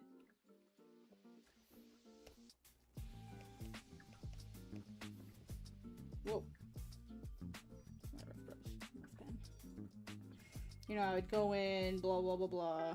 You know, I'd, you know, draw his hair, whatever. So usually I can put in the shape of something. You know, is usually what I'll do first. I'll figure out where I want the parts to go. You know, just so that I know where it is as like a marker, right? Like, you know, I know where everything's supposed to go. You know, especially like his braids are a lot of work because, you know, braids are annoying as heck. You know, braids, they kind of overlap. So this gets tucked into here, this gets tucked into here, this gets tucked into here. You know, braided hair is annoying. And so with the way that I show that his hair is tucking into itself, is I have these little white lines to separate out the different parts of the braid, right? And it adds a little 3D look to it by adding in, so like if I were to do it down here, because I didn't put it in down here, I always get the rotation and zoom mixed up. So this comes down in here, this comes in, so this hair is coming into here, so this parts that out, okay, and then this is coming in here, this comes in here. It's actually a lot harder to do now that I'm actually, like, trying to talk about it while I'm doing it, so I don't know how teachers do this. I'm, like, trying to talk while doing it, and my brain's confused. I don't know if that makes sense, but the point is I'm using white to help define the edge of something. Because, yeah, you could put it in with the black, but the thing is it's already black. So how do you define where those edges are? You draw with white, and you're basically, think of it as like you're creating like you're almost creating an effect of rim lighting, even though there's no real light there. You're just helping define the shapes. What if you want to turn those white lights and then, well, see, this is why I use Clip Studio. It's why I don't use Krita. In Clip Studio, if I want to draw a white line, so let's just say I have this white line that I drew, you know, and I want to turn that into a tone, boop! Oopsie, helps if I have a separate layer. One sec. So separate layer, here's his hair, you know, here's this random highlight I put in for no reason. Tone, lower the density, boom, done. It took me 3 seconds! That's why I use Clip Studio. It's because Clip Studio is made for manga. It's the industry standard for manga in Japan. And it's because of all these little features that make making tones super duper easy. Look at that. And I'll show you this over here as well. So like I'll make like a color tone. So, alright, so I filled that in. I'm gonna make it red. Set it to tone. Now I have a red screen tone. Oh, I understand that. I understand that. The thing is, though, I can't tell you how to do it in Krita because I've never used Krita. I've only used Photoshop and Clip Studio. And so, if you want to figure out how to make screen tones in Krita, I cannot help you with that. You're gonna have to look up how to make screen tones in Krita on your own. Or go find tutorials. Like, I'm sorry, but I don't know how to use Krita. Okay, I lied. I've used Clip Studio, Paint Tool, Sai, and Photoshop, that's it. So I couldn't tell you how to do it in Krita.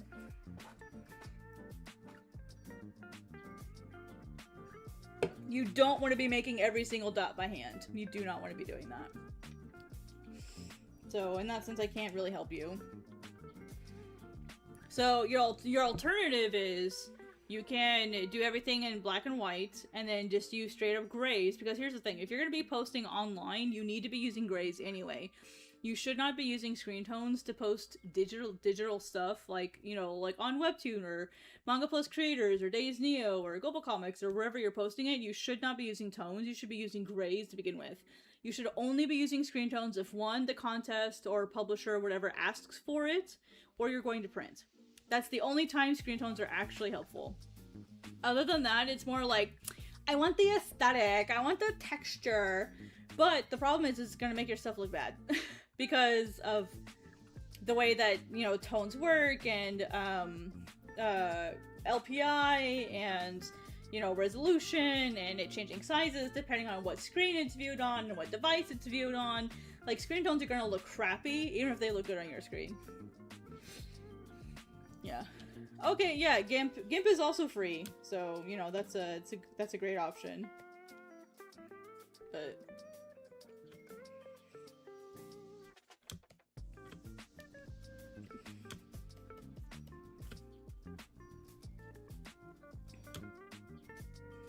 But yeah, when it comes to hair is like partitioned. You can chunk it out.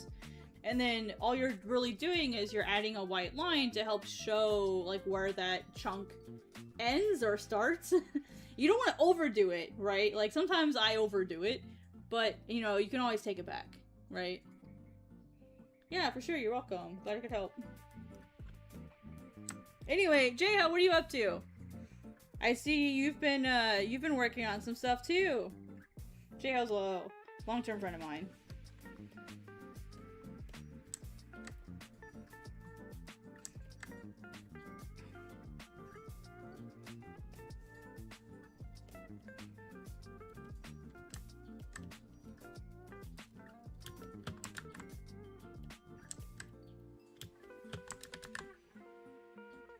Got a lot of long-term friends. I'm just kind of doing silly little studies. Nothing too serious. I was showing people how you can have like spheres in Clip Studio. Like for example, this is a sphere. It's really cool. It's all warped up because of the perspective that I have set up, but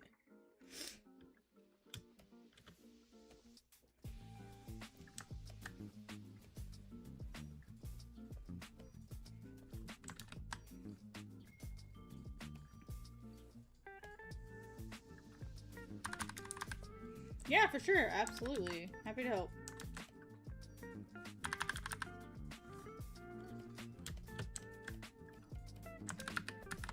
Honestly, it helps me when I talk about it because then I remember why I do things the way that I do them. It's always helpful for me too. I'm like, oh yeah, now I remember why I do this way or why I don't do it this way.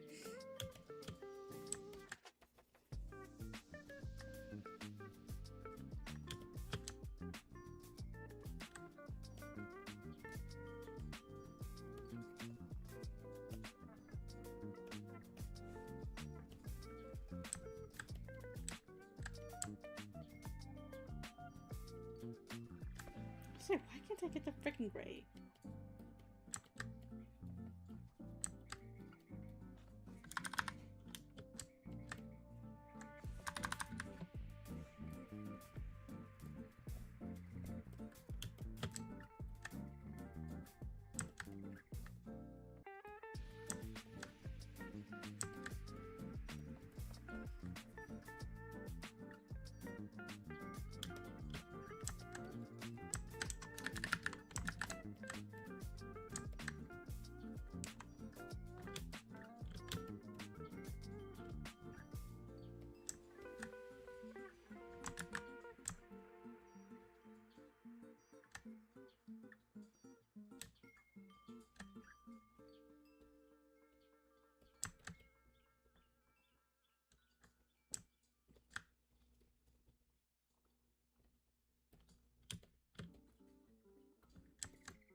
Alright, I gotta go now. Thank you for the explanation and hope to see you next time. Have a great rest of your day. Yep, thank you. Yeah, I've got today off from work, so from the day job. So I'm just gonna be kind of just chilling today, so. That's why I was like, let me do an easy stream. Something that's just kind of chilling. I can feel my pain meds wearing off though, so I'll probably take it easy here real soon. But for now, I'll just keep hanging out. Have a good night. Take it easy. Thank you for the super chat.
I just kind of use this brush on everything. It's like my default texture brush. My favorite. I kind of overuse it, to be honest, but whatever. It's my favorite. No one can take it away from me.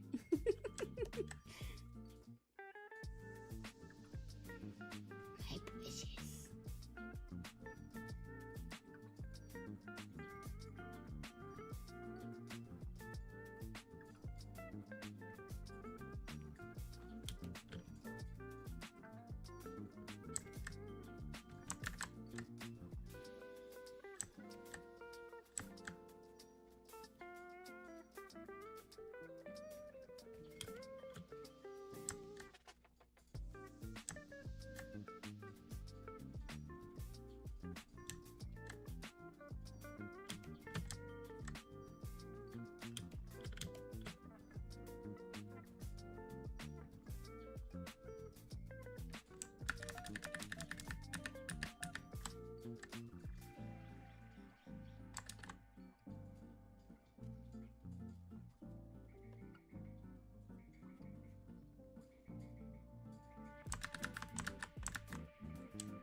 I'm having a day today.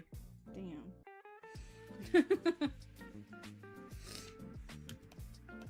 It's just been raining all day today, which is I ain't gonna complain, but it's still, it's just like, dang, maybe I'm a little off today.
Now I get to figure out how I'm gonna do all these rocks. I have an idea. I don't know if I'm gonna like it. Let's see. Let's test it down here, because these aren't quite wet rocks. So let's test it down here. I have an idea. When I have an idea, that's bad. Don't let me have ideas.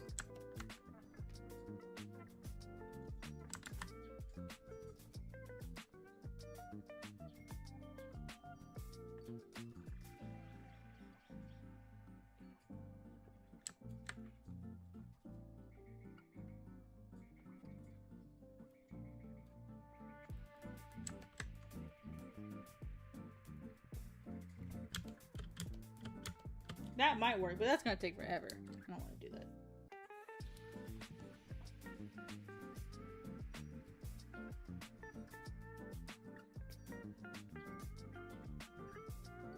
Am I going over in my mind what I could possibly use for this, just to try to save me some time? Oh, it's all food. Okay.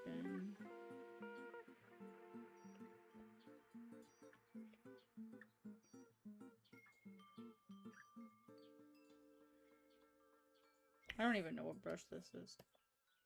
Oh. Well, I'm definitely not gonna see it if it's white on white. Meh.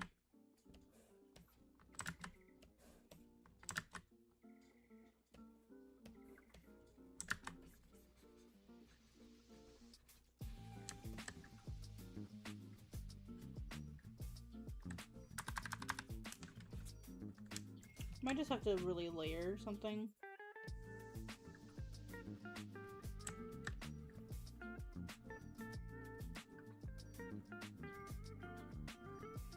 Let's do like a multi-layer here.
Now for my final trick, I'm gonna make you all believe that there are rocks here.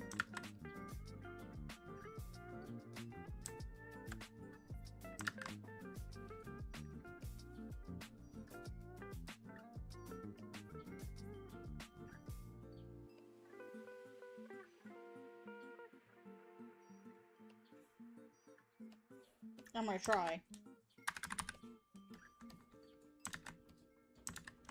Make darker.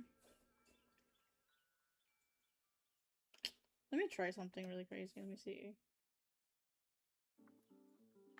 Because this worked really good down here. So let me try something.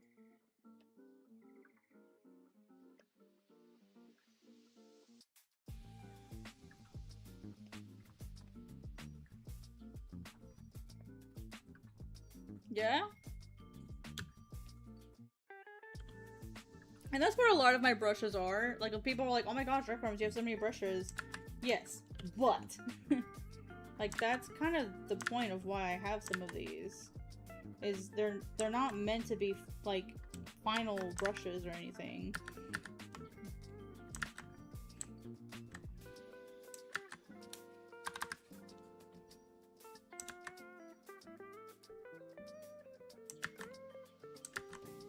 They're not meant to be used like that. It's still not giving me the look I want though, so I'm trying to figure out how I'm going to be able to create this. I think it was a different one that I had said that hey, I like this one. No. And I might have to mix and combine like some manual work and some brush work. Which is probably what I'll end up doing, is I'll put in the basics, and then I'll go in and do, like, some manual redraw. Just to kind of give it some life.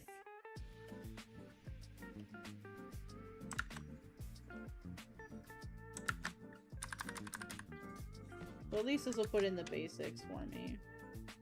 And then I'll go in and redo it, like, manually. This will get the basics in. Provide some texture for the ones in the front. Okay, yeah, that'll work. That'll work later, but that won't work right now. So let's go from here with my lasso.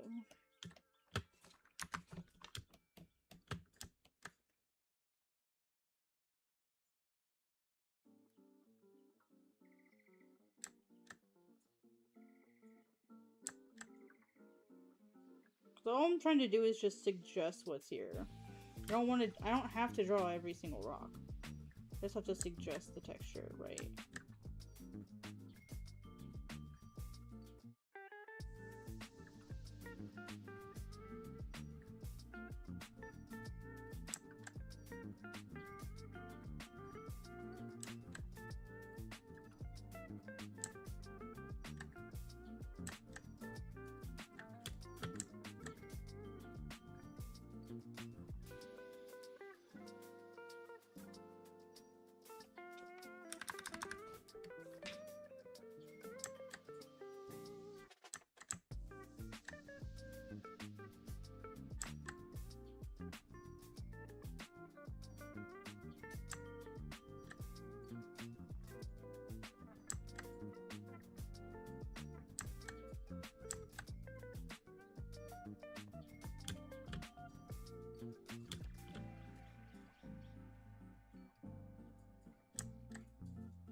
The other thing to consider is these are probably going to be river stones, and so they're going to be smoother in general. The stuff that's up here is likely stuff that's kind of fallen from above. So they may be a little rougher.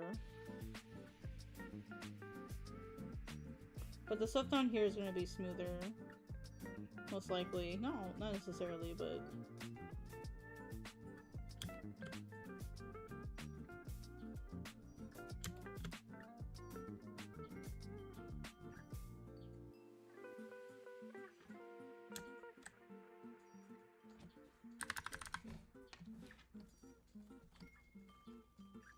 You're still here. Yeah, I have lots. Yeah, I'm just doing some, like I said, it's just a study day to day. So, I'll probably be here for a little bit. I mean, I'm drawing rocks, okay? I'm in my happy place right now, so.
I don't think I've ever drawn a rock field this detailed before, to be completely honest, so this is a new experience for me, too.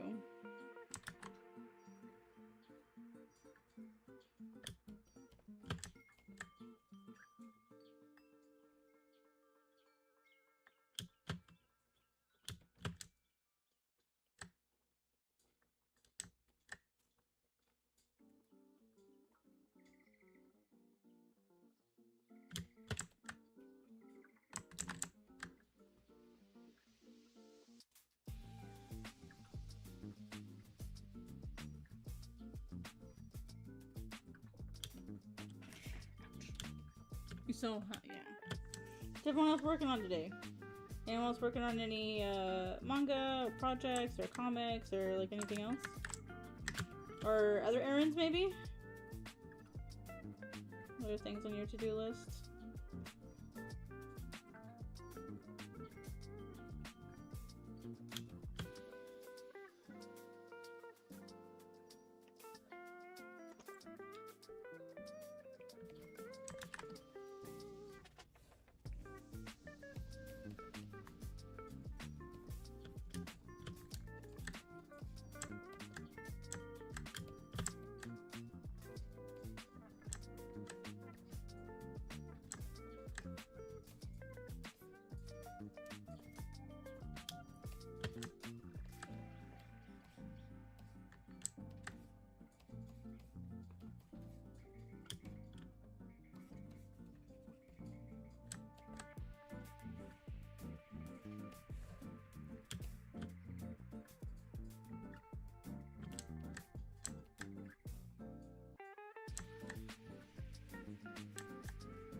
If I wasn't sick, I would have started my next one shot. Hey, gotta take a rest. Hey, Blue Daisy, how are you? We all gotta rest sometimes, so I wouldn't feel too bad about it. It happens to the best of us. I've had times where I've had to take a bunch of time off just to rest and stuff. Oh, is it dinner time? Yes, it is, kitties. It's dinner time for the cats. I might have to get up for a minute and go feed them.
I'm gonna be holding off a little bit on my next one shot just because I got some stuff to do first.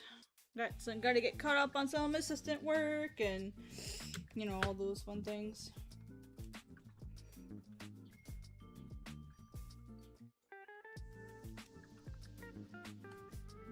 Hey, Mama! Misa meow! Meh! Meh! Meh! She's a silly girl. Right, I'm gonna go feed my— no, Miso, stay down. I'm gonna go feed my cat. She's begging me for food, so I'll be right back.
Okay, alright. I got something else to drink. I got some pain medicine. My arm is not doing very good today.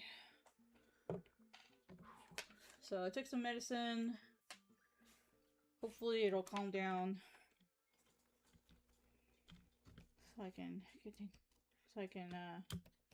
get some more stuff done. I have a very angry arm right now.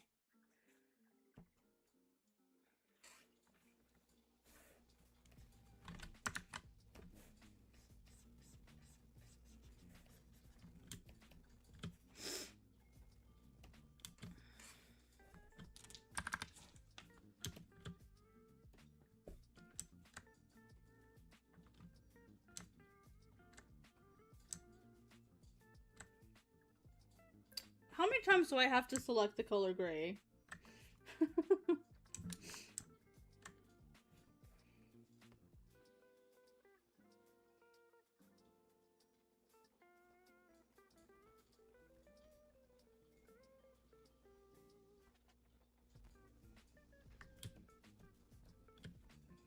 Whew, it's hard to even hold a pen right now. Goodness gracious. It was one of those things where I didn't feel it till I got up. And then it's like, oh! Oh man, that's funny. Oh, I'm getting old. Oh, sorry. Yeah, I just sat down, so. There we go. Oof. Whew. Yeah, I don't know how much longer I can go today. But at least the cats are fed. I might have to finish this another day. So it's really hard for me to even hold a pen right now. Probably means it's a good time for me to stop. But, oh my gosh, yeah. I'm trying to figure out if I can just use my whole arm to draw, or if I can, if I might just have to just call it, because I need to go ice my arm if it's acting like this.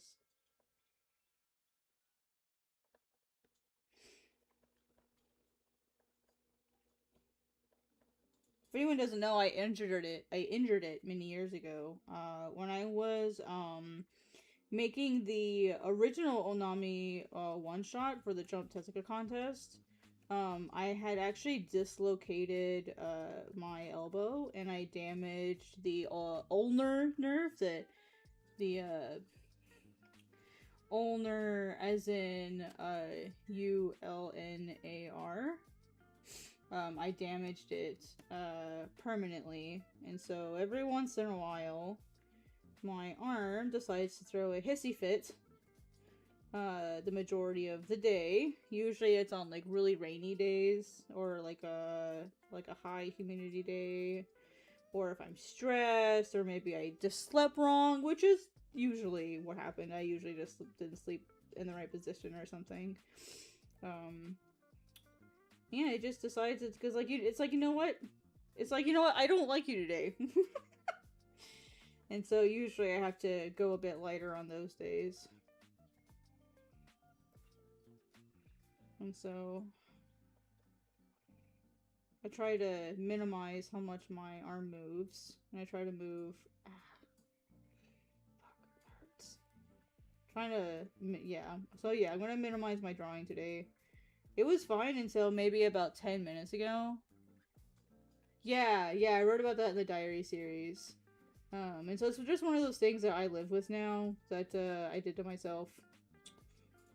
And so every once in a while I just gotta take it a little easy that day.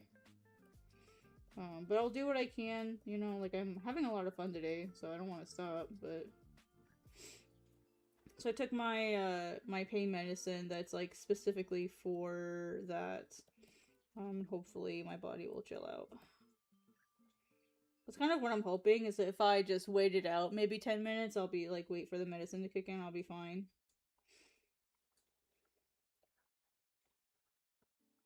Ooh. It is definitely kicking my ass. It's like, the ulnar nerve is basically like pinched, and it's bad enough that really the only thing I can do is like corrective surgery. And they're like, honestly, it's probably not worth it because it's not like it's hurting you all the time. And so really all we do is we just manage the pain rather than like try to do surgery and fix it. That's just easier. And so every once in a while it just has days where it's like, you know what, F you. And I'm like, well, F you back. I don't like you either. Like everything is painful. Whether like even my grip, like in my hand becomes really weak. And so like I can barely hold a pen on those days, and that day is today. It really sucks, but and that's why I tell people, like, hustle culture is stupid. Like, take care of your bodies. Don't do what I did. Like, everyone thinks they're invincible until they're not.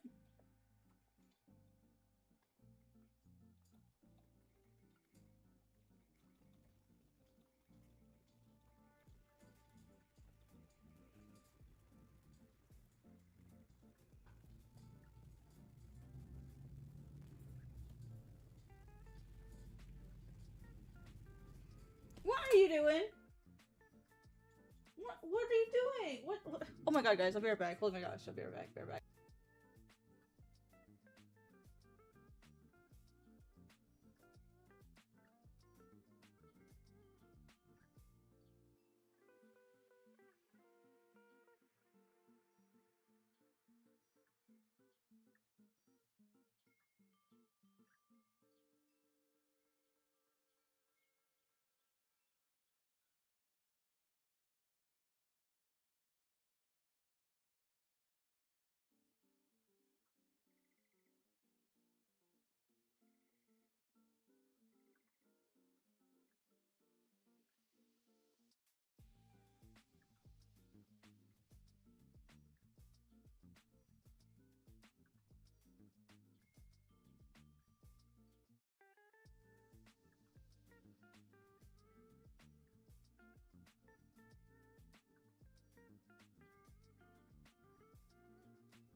Literally, hi KB fan. Sorry, you literally got me as I left. Hello, welcome.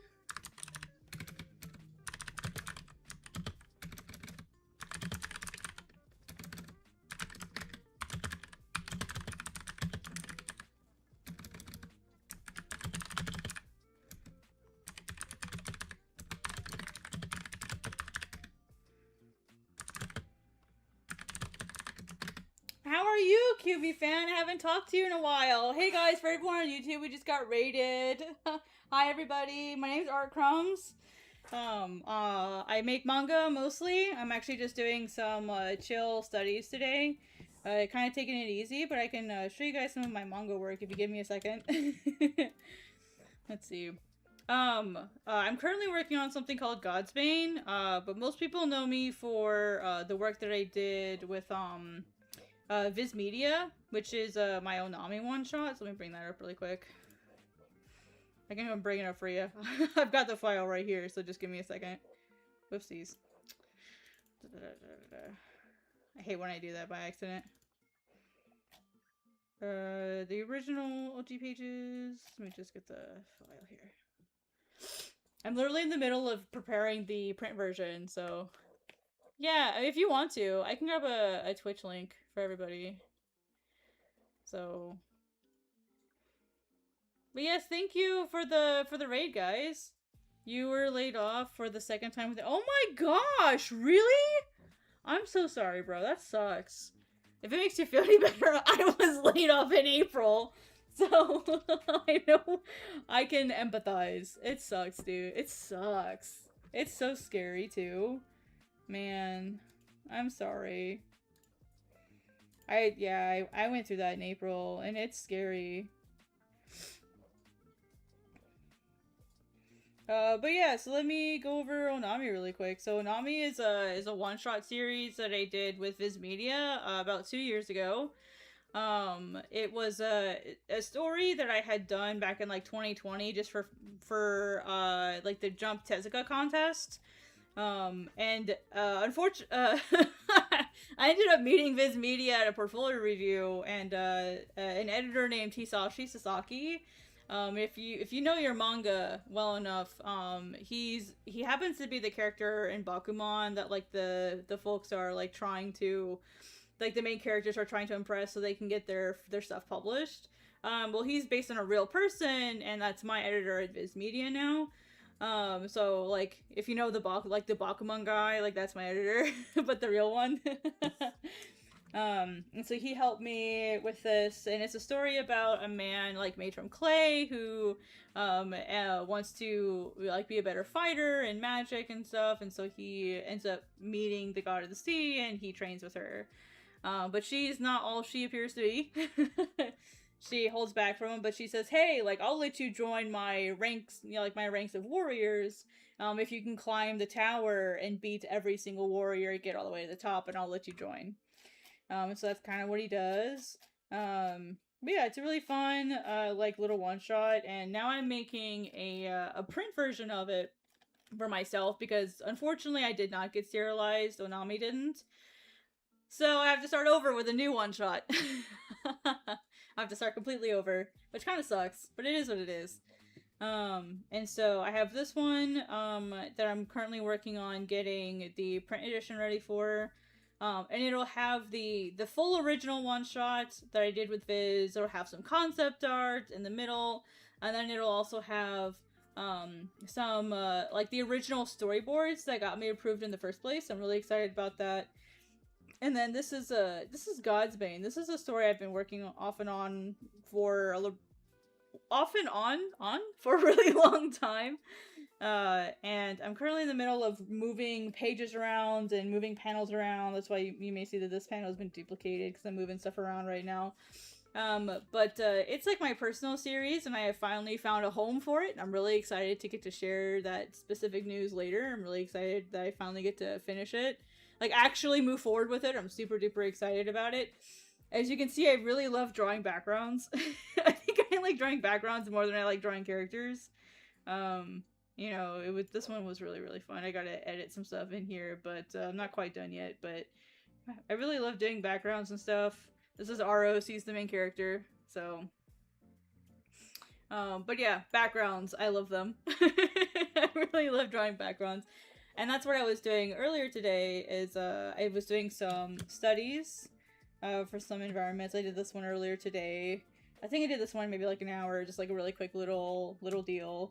And then this one, I don't know if I'm gonna finish, but yeah, that's kind of what I was just doing today. I was going over some of my sketch dumps. If anyone knows, like maybe when I was on DeviantArt forever ago, I did these like really tall like images. Like imagine 3 of these tall of just like all the different sketches and studies I'd been working on, and like work in progress panels. Oh, this is the original sketch for the cover you guys just saw. So, but yeah, these are some like doodles from my sketchbook. That's kind of what I do. Is and I'm working on making a book version of all of these sketch jobs. There's 107 of them now. So yeah. I'm also bringing all of my sketch dumps over to Patreon, my Patreon slowly, sort of like, so I'm trying to post one every so often, as I go through it and get it put into a book form, so. But yeah, that's kind of what I'm up to now. Oh, I guess I could show you guys Briar. And I have another one that I'm working on right now, called Briar Ghost. I have to basically like completely start over because the last version of it did not get approved by my editor. And he gave me a bunch of feedback, so, but, I have this, like, fun little, when I work with my editor, basically what I send him is, like, these little sketches, basically. Like, that's what he ends up getting, are these sketches. You know, and with this story, she's wanting to be, like, a paranormal investigator, and she has to join this, like, big organization, and to do that, she has to provide evidence of ghosts that the council is like, oh yeah, like we believe that you're able to get evidence of ghosts, like we're no, like welcome to the organization, and so they set, like, it's her last chance. She's tried a couple times, and so they send her to this location that has like a really violent ghost. Like they're claiming it's a poltergeist. And when she investigates everything, and you know, it kind of like slowly starts stalking her throughout like the beginning of the story. And then it like throws knives at her, and she's like, "Oh my gosh!" And her reaction is not fear; it's, "Oh my gosh, I can get the evidence I need. This is amazing. This thing is trying to kill me." And so she gets really excited about it. And I mean, the thing that Hisashi-san told me is, he's like, "You're really good at communicating what is happening in the story, but you're not really good at communicating your characters and portraying them in an interesting way and being able to communicate, you know, them as individuals." They're like, the what that happens is very clear and understandable, and your paneling is good, but like, your characters just aren't that interesting. In the sense of like, because he asked me, he's like, "Let's sit down and let's talk about your character." And so I sat down, we talked about the characters. He's like, "Your characters are interesting, you're not doing a good job at conveying this when I read your stories." So that's something that I'm working on. And then he gave me some suggestions on what to change. And so I'll be adding another character to the story. She's gonna get more or less like a partner for investigations and stuff. So that'll be really fun. And then that's one project I'm working on right now, is this one. Onami, the print edition I'm working on, which will be about 160 pages, like 160. That's really fun. I have all of the art already gathered. I just gotta go in and type the text up for like the concept art part, and there's like maybe 10 pages in the middle going over, "This is how Onami happened," and he goes over everything from the statue that inspired it, that I saw in like the sculpture garden when I was a kid, all the way to like the first one shot for the Jump Tessica contest, which I did horribly in, by the way. And then all the way to Viz and, you know, what's going on with Onami now. So that's me. I make manga. I also have a YouTube channel. I'm primarily on YouTube. Somehow I've stayed an affiliate on Twitch all these years.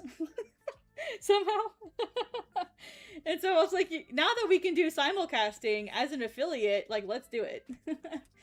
So I'm taking Twitch a little bit more seriously now. So yeah, that's what I've been up to. And I used to work at Global Comics, but I don't work there anymore. I don't work there anymore. Which kind of sucks, but, you know. C'est la vie. Oh yeah, and this is these are all of the past versions of Briar, including the one that I just showed you guys. The 3 past versions of it that I've made. They're like 30-something pages each. 30-something pages each. I've drawn almost 90 pages trying to get this approved so far.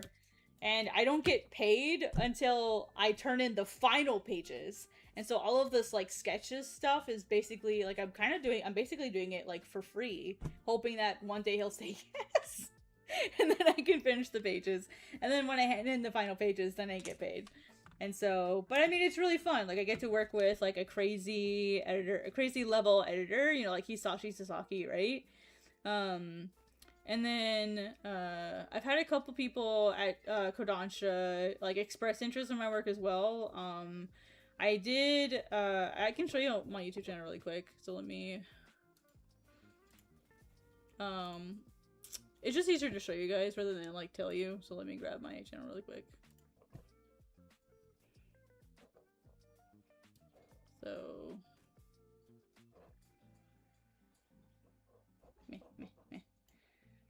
So I have, I've had like a couple videos where like, I've gotten to talk with Kodansha, and so I have like one video here where I had, some folks give me feedback on Godsbane.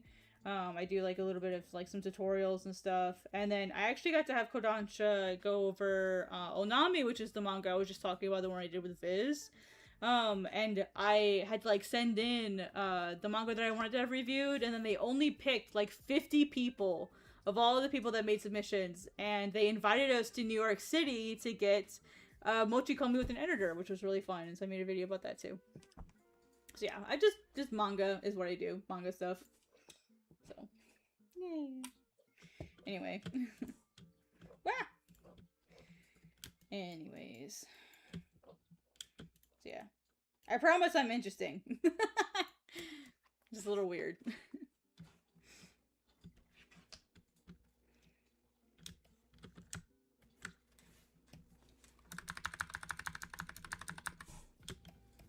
But yeah, mostly a YouTuber, but I'm trying to expand a little bit more, you know what I mean?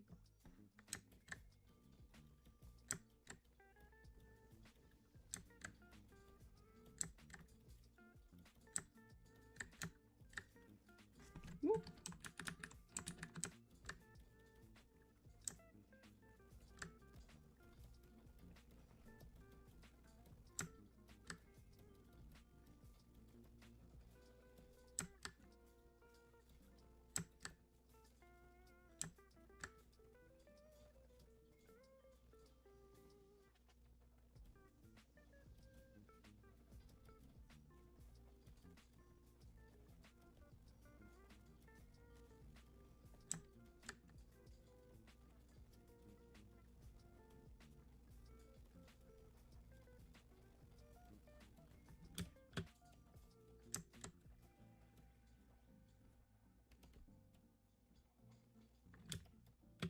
If you don't mind, I did have a question about Global Comics. Should I still upload my work there? If there's too many hard feelings, I'd rather stand by integrity. Whether or not people upload there is entirely their decision, and I don't want people to use what happened to me as a reason to not upload to Global Comics. Global Comics has a lot of benefits in terms of, like, you can monetize from day one, which is fantastic. You can sell PDFs, you can, you know, you can even decide if you want to have, like, an expiring paywall. And so, like, let's say, like, I have my work up there and I want it to be paid for a month and then default to free. Well, you don't get penalized for it being switched over to free. So basically, like once it becomes free, then if someone with a membership reads it, you still get paid. Like, you're still going to get credit for that. And you're not just going to go, well, I guess I made it free. I'm never going to make any more money about it. And it's a great way to bring in more readers. You know, you can also have things like the analytics are freaking amazing. Like, the analytics are so great that you can actually see, like, how well each individual page is performing, which is incredibly valuable if you're trying to focus on getting your work up to, like, a professional tier quality, as far as like where are my readers falling off, or like where are my readers, like, do I have any readers at all? How many readers do I have? How many pages is each average reader reading? How many unique viewers do I have? How many of them are coming back? Where's the fall off point in my comic or my issue, my manga, whatever? Like, those types, where are my readers from? Like, those analytics are insanely valuable, and I don't really know any other platform that offers that. So in that sense, absolutely, if that information is really important to you and it's really valuable to you, absolutely, Global Comics is a fabulous place to upload. But if those are things you don't really care about, if you're a hobbyist, you know, all of those things, like, you know, or maybe, as Mango on YouTube just pointed out, like, I know you saw, but I like freedom and mostly the custom of my own website. If you like 100% control of everything and you want to have things laid out exactly the ways you want to have things laid out, maybe your own website is better as your primary place, and then you have Global Comics uploaded as a mirror, which a mirror is just means it's just another location to help with exposure and not like your main place. You know, if your stuff is vertical, maybe you prefer a webtoon. It's up to you. Well, you know, maybe you want to be in the webtoon partner program. Maybe that's something that you're wanting to go for. At the moment, as far as I'm aware, Global Comics has no such program, and maybe that's something that you want to do. So maybe Global Comics isn't your thing. You know, or maybe that's not the best choice for you. I think it just really depends on what ultimately you're wanting to get out of it.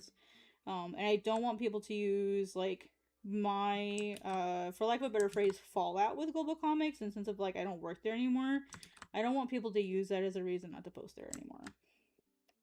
Not saying that you would, but, like, I definitely don't want that to happen. I want people to make their own decisions on, like, if Global Comics is still valuable to them.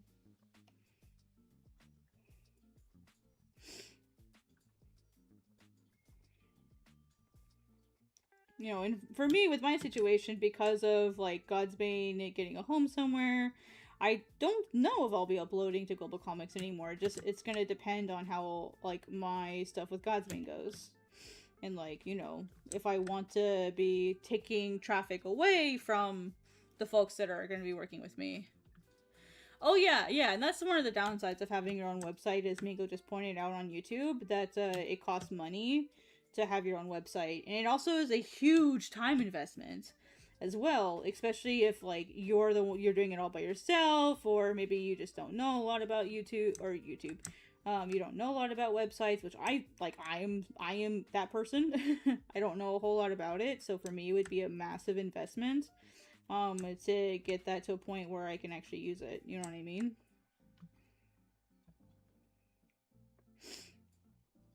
So, you know, do what works best for you.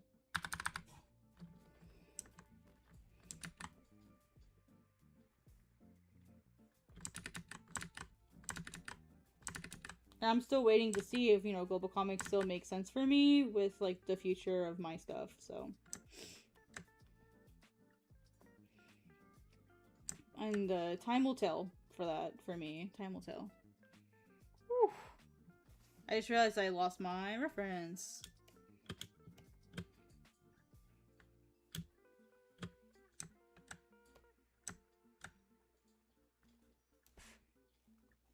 Whew. My arm is really starting to struggle now.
Okay, I just thought I'd ask. I still want to upload there, but I also wanted to make sure I'm making an ethical choice. I cannot give you my opinion on the ethics. I cannot, and I will not do so, because it's not my place. I don't think. I don't think it's my place to make those decisions for other people.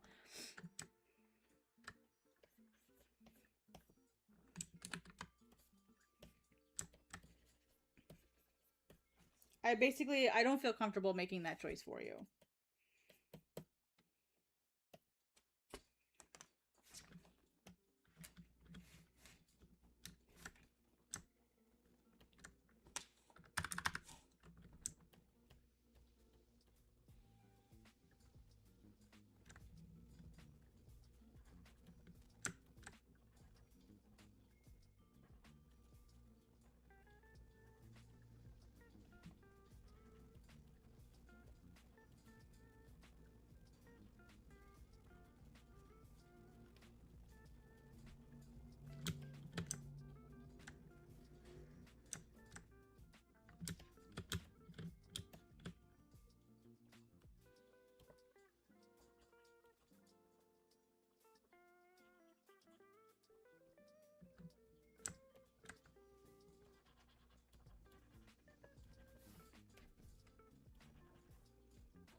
It's really so my arm is so stiff. I can feel my arm tensing, and like no wonder it's having issues today.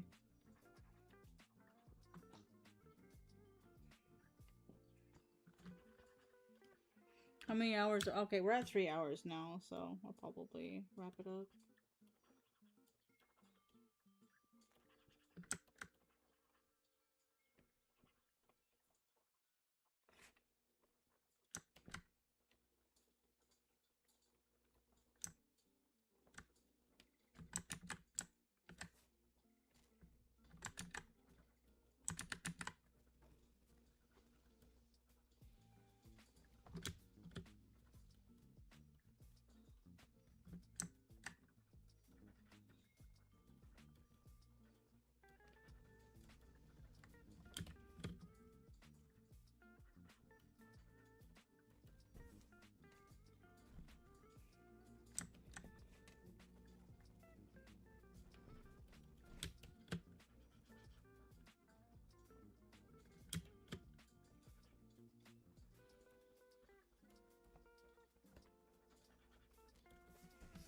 I mean, I love that even though I'm not done, you can still tell what it is. Like, you can still tell that it's like a rocky, like little shore.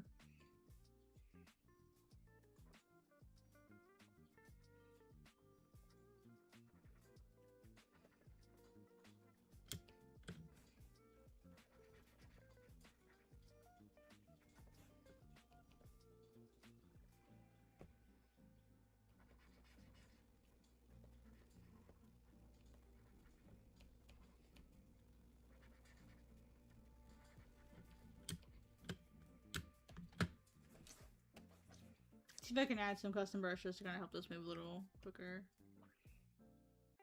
I'm gonna try to wrap this up.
Welcome back.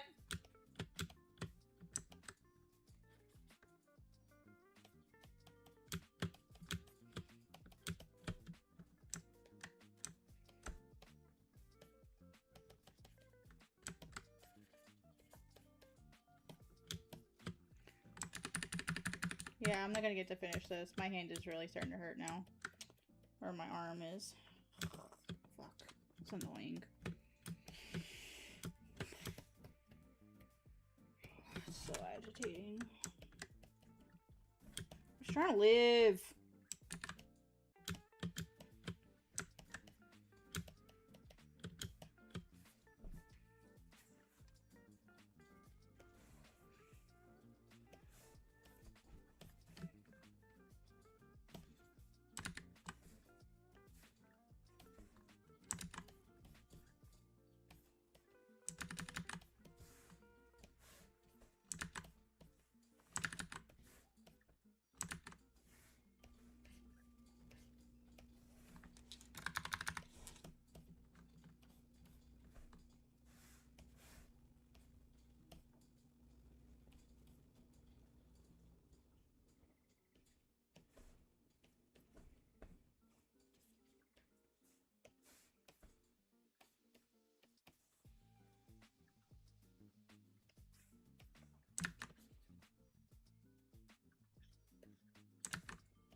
What's not showing?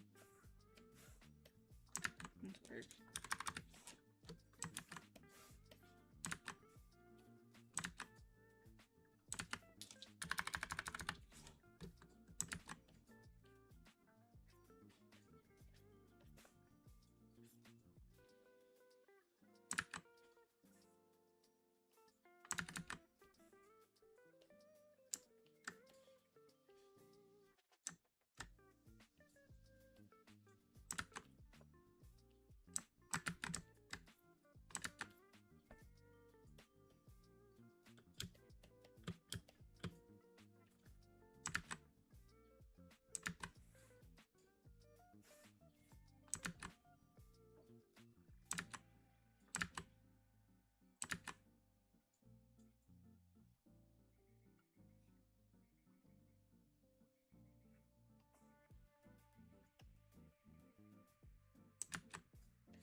I don't know why it's not showing.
Yeah, well, I'm overdoing it. I'm adding too much so I can get rid of it, so...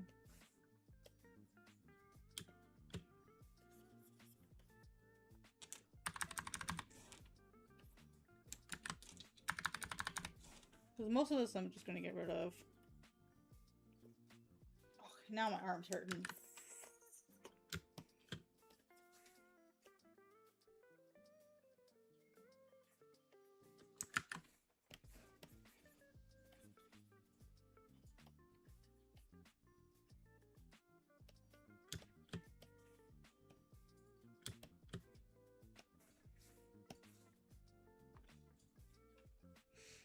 But yeah, you're right. I need to be more aware and step back.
Until I can get the rest of it in there.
I need to go eat.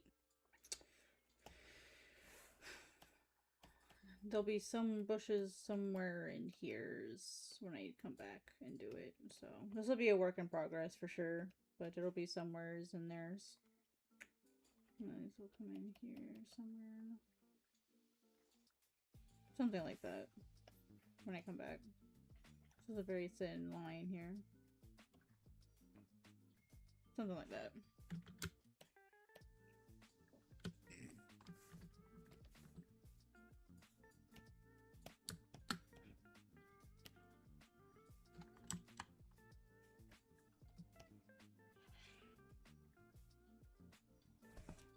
There we go. Alright guys, that's about all I can get done today. Let me put them side by side. My arm is really, really hurting, so I'm gonna be done for the day. Like, I gotta go ice it. It's really angry. Stupid arm! Just doesn't do what I want it to do.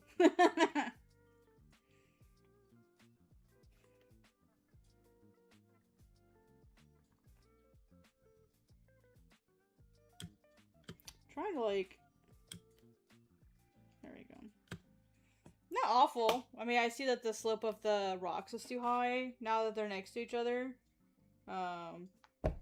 Yeah. I made everything just a little bit too high. Surprise. The texture of the water is too light. I actually have curiosity. Let's put this into grayscale just for funsies.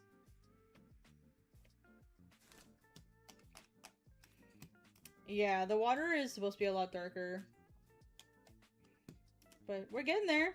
I did pretty good for figuring out where the lights and darks were for the most part. Water does need to be darker though. We're getting there.